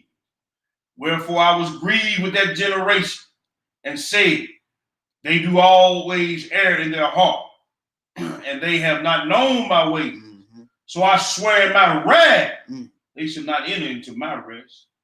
Take heed, brethren, lest there be any of you an evil heart of unbelief. Disobedience. Unbelief. See, he addressed what comes first before the disobedience. That's what got them kicked out, the unbelief. So you gotta come to a mind state of unbelief before you disobey. You gotta believe that the reward of wickedness outweighs the reward of righteousness before you do the act. So he's saying that wicked mind of unbelief is why they didn't enter, is why our forefathers didn't enter into that rest. Weak faith. Not believing that there's reward on the other side for this, even when you don't see it. Go ahead. In departing from the living power, but exhort one another daily, while it is called today. That's right. Lest any of you being hardened through the deceitfulness of sin. For we are made partakers of a Mashiach if we hold the beginning of our confidence steadfast unto the end. You see, so we hadn't fully partook in Christ. Show have not, show we ain't, brother. Because we don't know all like him yet. We don't have his body. Nope. He said, but you can only be a partaker if what? If we hold the beginning of our confidence, that's right, steadfast unto the end. The beginning, see, that's that first love. Like when you first come into the truth, how you be on fire. He said, if you hold on to that, you will be a partaker in Christ. That's right. To the fullest. Go ahead. While it is said today, if ye hear his voice, harden not your hearts as in the provocation. Go ahead. For some, when they had heard, did provoke, howbeit not all that came out of Egypt by Moses, but with whom he was grieved, but with whom was he grieved 40 years? Was it not with them that had sinned, whose carcasses fell in the wilderness? And to whom swear he that should not enter into his rest, but to them that believe not? So we see that they could not enter in because of unbelief. Chapter 4, let's get it. Verse 1. Let us therefore fear, lest a promise being left to us entering into his rest. So there is a promise to enter into the rest that's still open for invitation. You can come if your act is together. That's right. If you believe, there's still an invitation to rest left. Because some people might say, well, when Joshua took them in the land, that was it right there. He fulfilled it. No one. This is the deeper meaning of the Shabbat right here. It's pointing towards that 1,000-year millennial reign. Go ahead. Into his rest, any of you should seem to come short of it. So there's a rest left, and people can come short of this rest. Go ahead. For unto us was the gospel preached, as well as unto them. But the word preached did not profit them, Not being mixed with faith. Not being mixed with what? Faith. See, you can just be doing something just to be doing it. Man, it's a whole just lot out of obligation. Mm-hmm. What we read. That's it, bro. That Amos 8, boy, is a dagger. Yes, sir. So if you sitting up here, he's still reading scriptures. Mm-hmm. He ain't nowhere near finished. He talking about he got a few more left. Mm-hmm. It's grievous, you mean? Yeah. You might well just go on out there in the world, man. Just stop playing. Stop deceiving us. Right.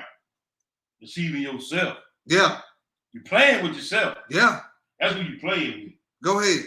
Not being mixed with faith in them that heard it. Mm. For we which have believed do enter into rest, as he said. That's right. As I have sworn in my wrath, that they shall enter into my rest, although the works were finished from the foundation of the world. For he spake in a certain place of the 7th day on this wise. And Yahweh did rest on the 7th day from all his works. So Paul, he didn't have nothing else to, he didn't have no new writings to lean on or reference you about what he talking about right here. But but the prophets in the law. Come on, brother. What verse was you at? That was the end of 4. That was the end of 4. So he just took you back to Genesis 2 and 2. The previous verse, he took you to Psalms 95:11. That's it, brother. What verse you at now? We're at verse 5. Go ahead.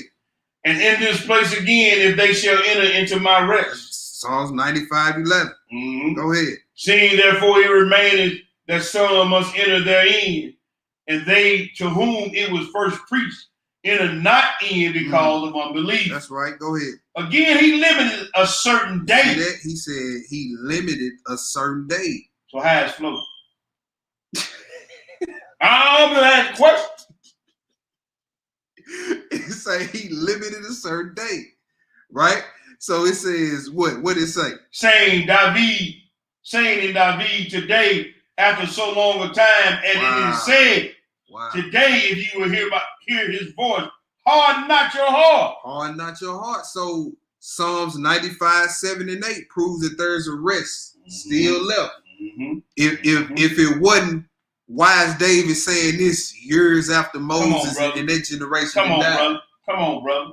Go ahead. For if Yeshua had given them rest. So he's speaking to Joshua. That was the first Joshua. That's right. That led the children of Israel to their land. The second Joshua gonna come and finish what he didn't finish. That's what the first one didn't finish. Go ahead. For if Yeshua had given them rest. Yeah. Then would he have not afterward have spoken of another day? David would never wrote that if that was the final rest. If we didn't already entered into the rest, David would have never wrote what he wrote. Paul would have never wrote this. Come on, brother. Go ahead. There remaineth therefore a rest to the people of Yah. That's right. For he that is entered into the rest, he also has ceased from his own work. That's right. As Yah did from his. Let us labor, therefore. Let us work, therefore. Let us strive, therefore, to enter into that rest. Lest any man shall fall after the same example of unbelief. Let's go to 1 Thessalonians. Let's look at a little bit of how this millennial reign gonna go for some people. See what's gonna be going on. Just a little taste, just a few more scripts. All right. 1 Thessalonians 4:13-18. 1 Thessalonians 4:13-18. Let's get it. But I will not have you to be ignorant, brother, concerning them which are asleep, that ye sorrow not, even as others which have no hope. For if we believe that Yeshua died and rose again, even so also which sleep in Yeshua will Yah bring with him. For this we say unto you by the word of Yahweh, that we which were alive and remain until the coming of the Master shall not prevent them which are asleep. See, they gave up their life for it. Come on now. So you ain't gonna precede them. Come on now. You ain't gonna get your, they gonna get their reward first, then you get yours. Decently in order. Decently in order. Go ahead. It, brother. For Yahweh himself shall descend from heaven with a shout, with the voice of an archangel, and with the trump of Yah, and the dead in Hamashiach shall rise first. So we know this during the millennial reign. Come on now. From what we read in Revelation 20. Come on now. Right? Go ahead. Then we which are alive and remain shall be caught up together with them in the clouds to meet the master in the air. In the air. So he's descending, and while he's descending, we're gonna be going up to meet him. We're gonna be going up to meet him. Yeah. More than likely, it's gonna be so that we get our spiritual bodies. We ain't gonna be going up there just to hey Lord and come back down and more than likely you're gonna be going up there to get something. You're going to get it's just like the rehearsal when you going through the second scene. Yeah. You got a what you call a costume change. Yeah, you got a costume change. You gonna more than likely it's gonna be to get that spiritual body. That's what it's gonna be. Cause at some point the saints gonna have to bang. And when we read Joel 2, yes, sir, we read about them the exceeding great army where they was falling on the swords and not dying. That was the Israelites with them spiritual bodies. Come on, bro. Come on now. Go ahead. And so shall we ever be with Yahweh. That's right. Wherefore comfort one another with these words. All right. Daniel 7. Daniel 7. Daniel 7. Pick it up at verse 12. Daniel 7, verse 12. Daniel 7 and verse 12. All right. As according to the rest of the beasts, they had their dominion taken away, yet their lives were prolonged for a season and time. I saw in the night visions, and behold, one like the Son of Man came with the clouds of the Shamayim, and came to the Ancient of Days, and they brought him near before him. And there was given him dominion and glory and a kingdom, that all people, nations, and languages should serve him. His dominion is an everlasting dominion, which shall not pass away. That's right. And his kingdom that shall not be destroyed. Go ahead, keep reading. I, Daniel, was grieved in my spirit and in the midst of my body, and the visions of my head troubled me. And I came near to them that stood by and asked them the truth of this. So he told me and made me to know the interpretation of the things. These great beasts, which are four kings, which shall arise out of the earth. But the saints of the Most High shall take the kingdom, yes, sir, and possess the kingdom forever, even forever and ever. Skip down to 21. I beheld, and the same horn made war with the saints and prevailed against them until the Ancient of Days came. You see that? So we see the Messiah sharing the same title as the Father, Ancient of Days. That's right. Man, it's one of them Proverbs 55. It's one of them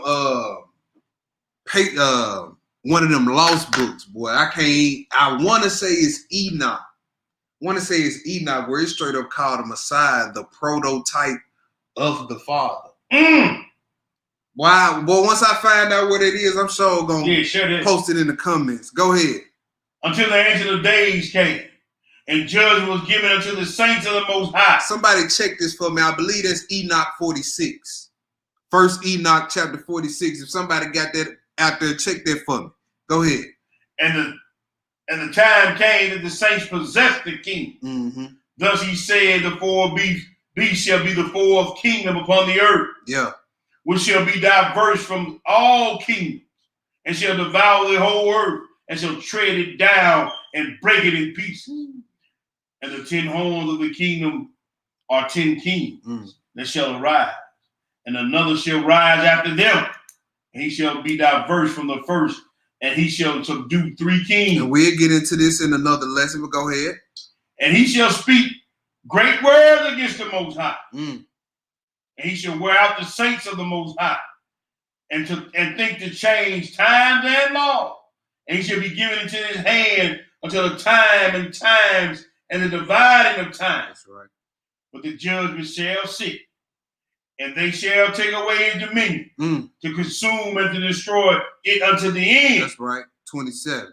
And the kingdom and the dominion and the greatness of the kingdom under the whole Shamayim. That's right. Under the whole heaven. So when we read that Thessalonians, and we should be with him forevermore. Come on now. Under the whole heaven. Under the whole heaven. Go ahead. Shall be given to the people of the saints of the Most High, whose kingdom is an everlasting kingdom, and all dominions shall serve and obey him. Mm. Hitherto is the end of the matter. As for me, Daniel, my cogitations much trouble me, and my countenance changed in me, but I kept the matter in my heart. Ezekiel 37. Ezekiel 37, pick it up at verse 15.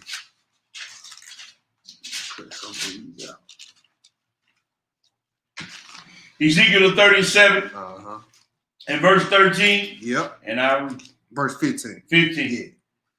The word of Yahweh came again unto me, saying, Moreover, thou son of man, take thee one stick and write upon it for Yehudah, and for the children of Israel, his companions. Then take another stick and write upon it for Joseph, and for Ephraim, and for all the house of Israel and his companions. Yeah. And join them one to another into one stick. Uh-huh. And they say, and they shall become one in thine hand. And when the children of thy people shall speak unto thee, saying, Wilt thou not show us what thou meanest by these? Say unto them, Thus saith Yahweh our power, Behold, I will take the stick of Joseph, which is in the hand of Ephraim, and the tribe of Israel his fellow, and I will put them, I will put them even with the stick of Yehudah, and make them one stick. And then, and they shall be one in mine hand. All right, so also during this time is the time where all 12 tribes will be back together. There you go. You know what I'm saying? But this prophecy actually started with the ministry of the Apostle Paul. Come on, man. That's the mission. You see what I'm saying? That's when you read about the New Testament, Paul saying how his ministry was a mystery. The mystery was to teach the Gentiles the riches of this. That's right. That's what he was talking about. That's right. It's not as clear cut and dry as, okay, the Gentiles is the other nations and the Jews is the Israelites. That's not a mystery. There would be no mystery. That's not hard to figure out. A mystery is something that has to be sought out, something that has to be looked at from multiple fronts. That's right. Before you come to a conclusion. That's not a mystery. No. Negroes that want to, then they want to throw scripture on to see the simplicity in Christ. Well, man, Christ he deals in mysteries too, brother. He also has deep things. Deep things got to be figured out. If everything is going to be that cut and dry, what is the spirit of revelation for? What we need the spirit of revelation for? Or the spirit of prophecy. What we need the spirit of prophecy is if everything going to be surface level like that. Yes, I learned it. See, this prophecy actually started with the Messiah dying on the cross. You see what I'm saying? Then Paul just came in and grabbed the torch and took it from there. That's right. But go ahead. It's going to be fulfilled in 1,000-year millennium reign. Go ahead. Verse 20. Yeah. And the sticks whereon thou writest shall be in thine hand before their eyes. Uh-huh. And say unto them, Thus saith Yahweh our power, Behold, I will take the children of Israel from among the heathen. From among the heathen. That's right. Whether they be gone. And I will gather them on every side and bring them into their own land. Uh-huh. And I will make them one nation in the land upon the mountains of Israel. And one king shall be king to them all. And they shall be no more two nations. Neither shall they be divided into two kingdoms anymore at all. Uh-huh.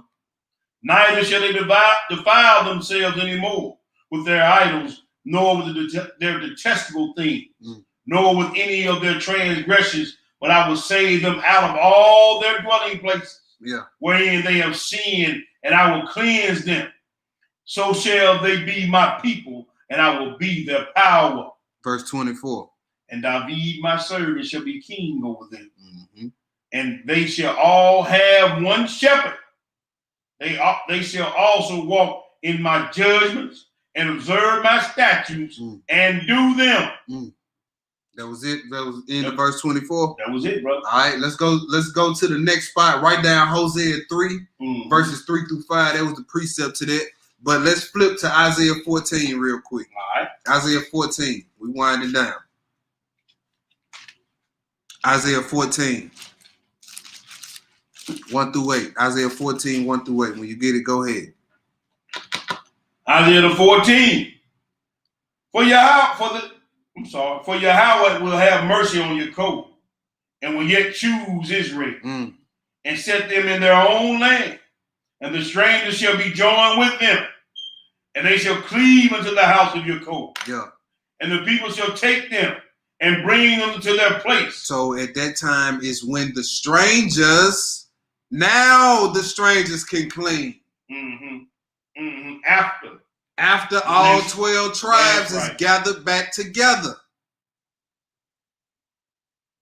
Some reason you brother sellouts out there,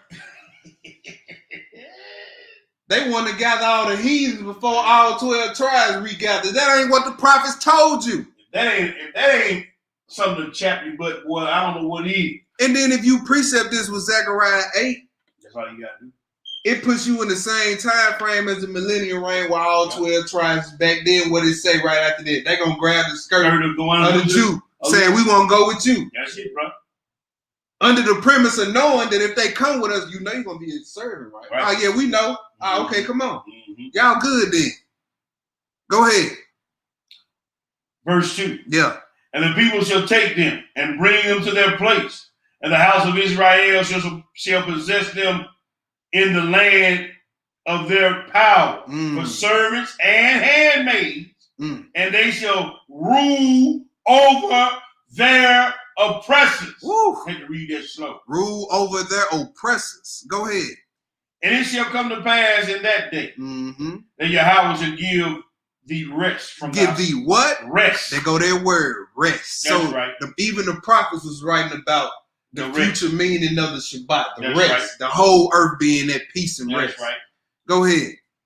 Shall give thee rest from thy sorrow, and from thy fear, and from the hard bondage wherein thou was made to serve. Right. That thou shalt take up this proverb against the kingdom of Babylon and say, how has the oppressor ceased? Yes, sir. The golden city ceased.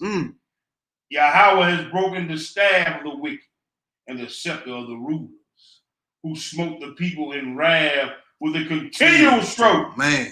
They showed it. They doing it now. Man. That he ruled the nations in anger, is persecuted, and none hindered. You see that? He smote the wrath. He smote the people in wrath with a continual stroke. Man, this worldwide Babylonian system that ran amok on the world. That's it. He got some nations out here in full-blown famine. Yep. Some nations out here in full-blown disease pandemics. Yep. We in a so-called pandemic, but this ain't no real pandemic. Go over there in them third world countries like Haiti. That's right, brother. Them folks in bad shape, man.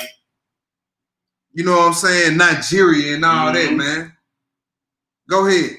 He who smote the people in wrath with a continual stroke. He that ruled the nation in anger is persecuted. None hindered. And none hindered. Now, did we read about anybody stopping that angel from throwing Satan in the bottomless pit? Nope. None hindered. None hindered.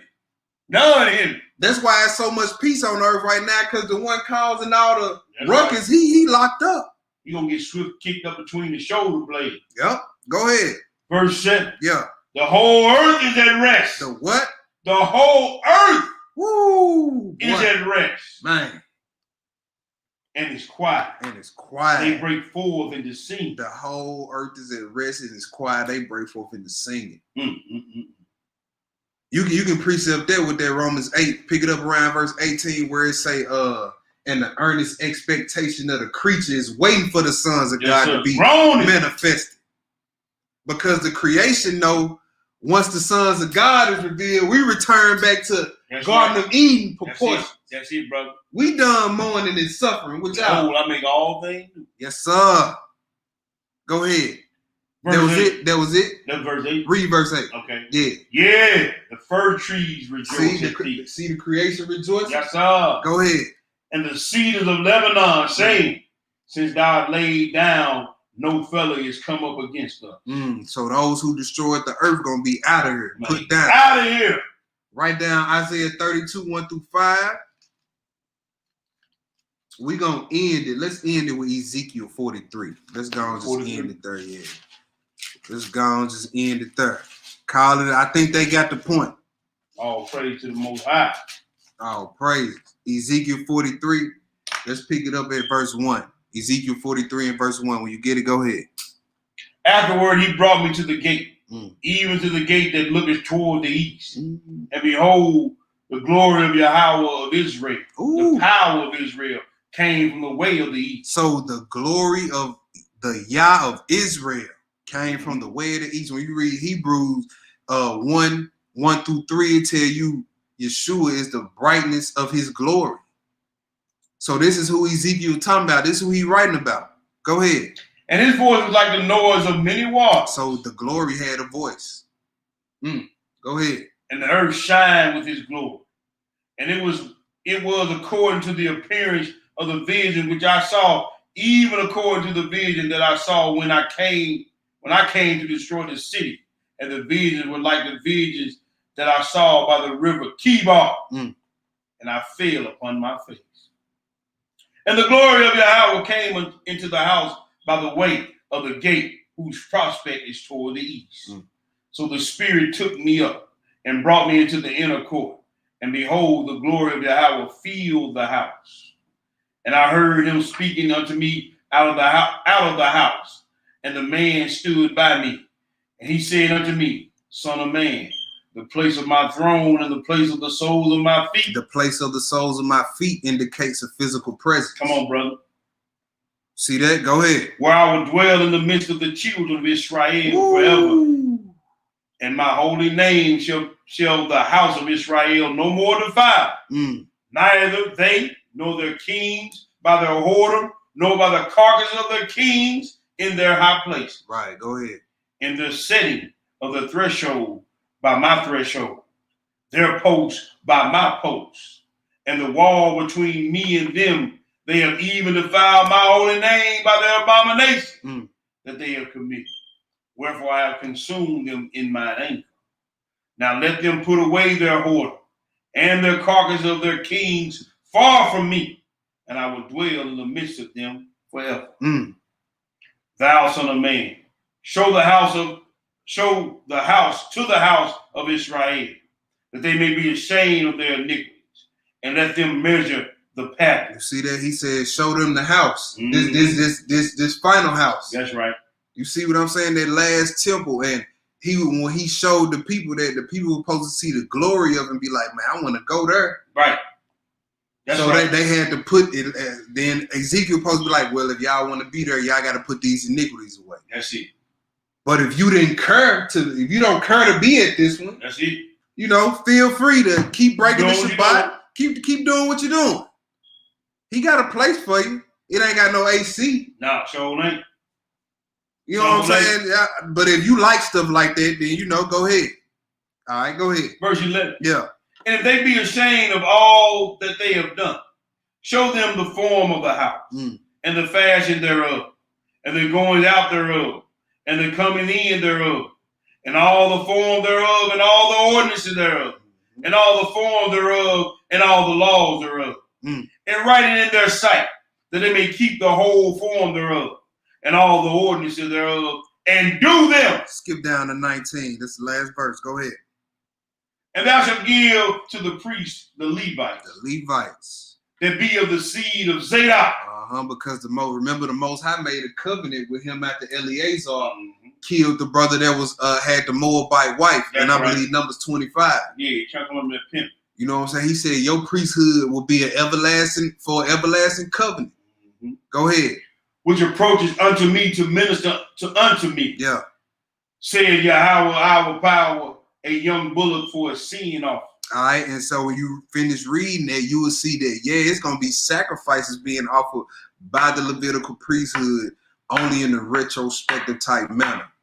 Because they say in Hebrews, the Messiah got an everlasting priesthood. So what you're going to be seeing is sacrifices presented in a memorial type fashion. You're going to have the shadow right there, sitting right in the things to come, sitting right next to it. So you will know exactly in the end what was all going on. There you go. And this is the significance of the Shabbat. That's the lesson. Hope somebody got some understanding. All praise to the Most High. All praise. All praise. We're going to do a few little shout outs. Yes, sir. I got my reel once again posting them scripts. Quick Draw McGraw. She on top of that. Play a little song. Go ahead, brother. Sister Colette in the building. We got Sister Colette in the building. We got Sister Rita Eccles in the building on Facebook. Shalom. We got Sister Jaquita Davis on Facebook. Who else we got on Facebook? We got Sister Tannis Davis on Facebook. Shalom, fam. We got Brother Big Doc Rob in the building on Facebook. And again, fam, we apologize. We don't know what's going on with the Order of Melchizedek Facebook page. Some adjustments we got to make. So until we get that done, we will be broadcasting on What the Book Say Radio. Although we posted up on all our little pages. But we didn't let y'all know we had a few little issues. But that's all I can scroll up on Facebook, bro. Let me see if I can hold on. Let me see if I can do this. I might be able to see all 54. Let me see if I can do it like this.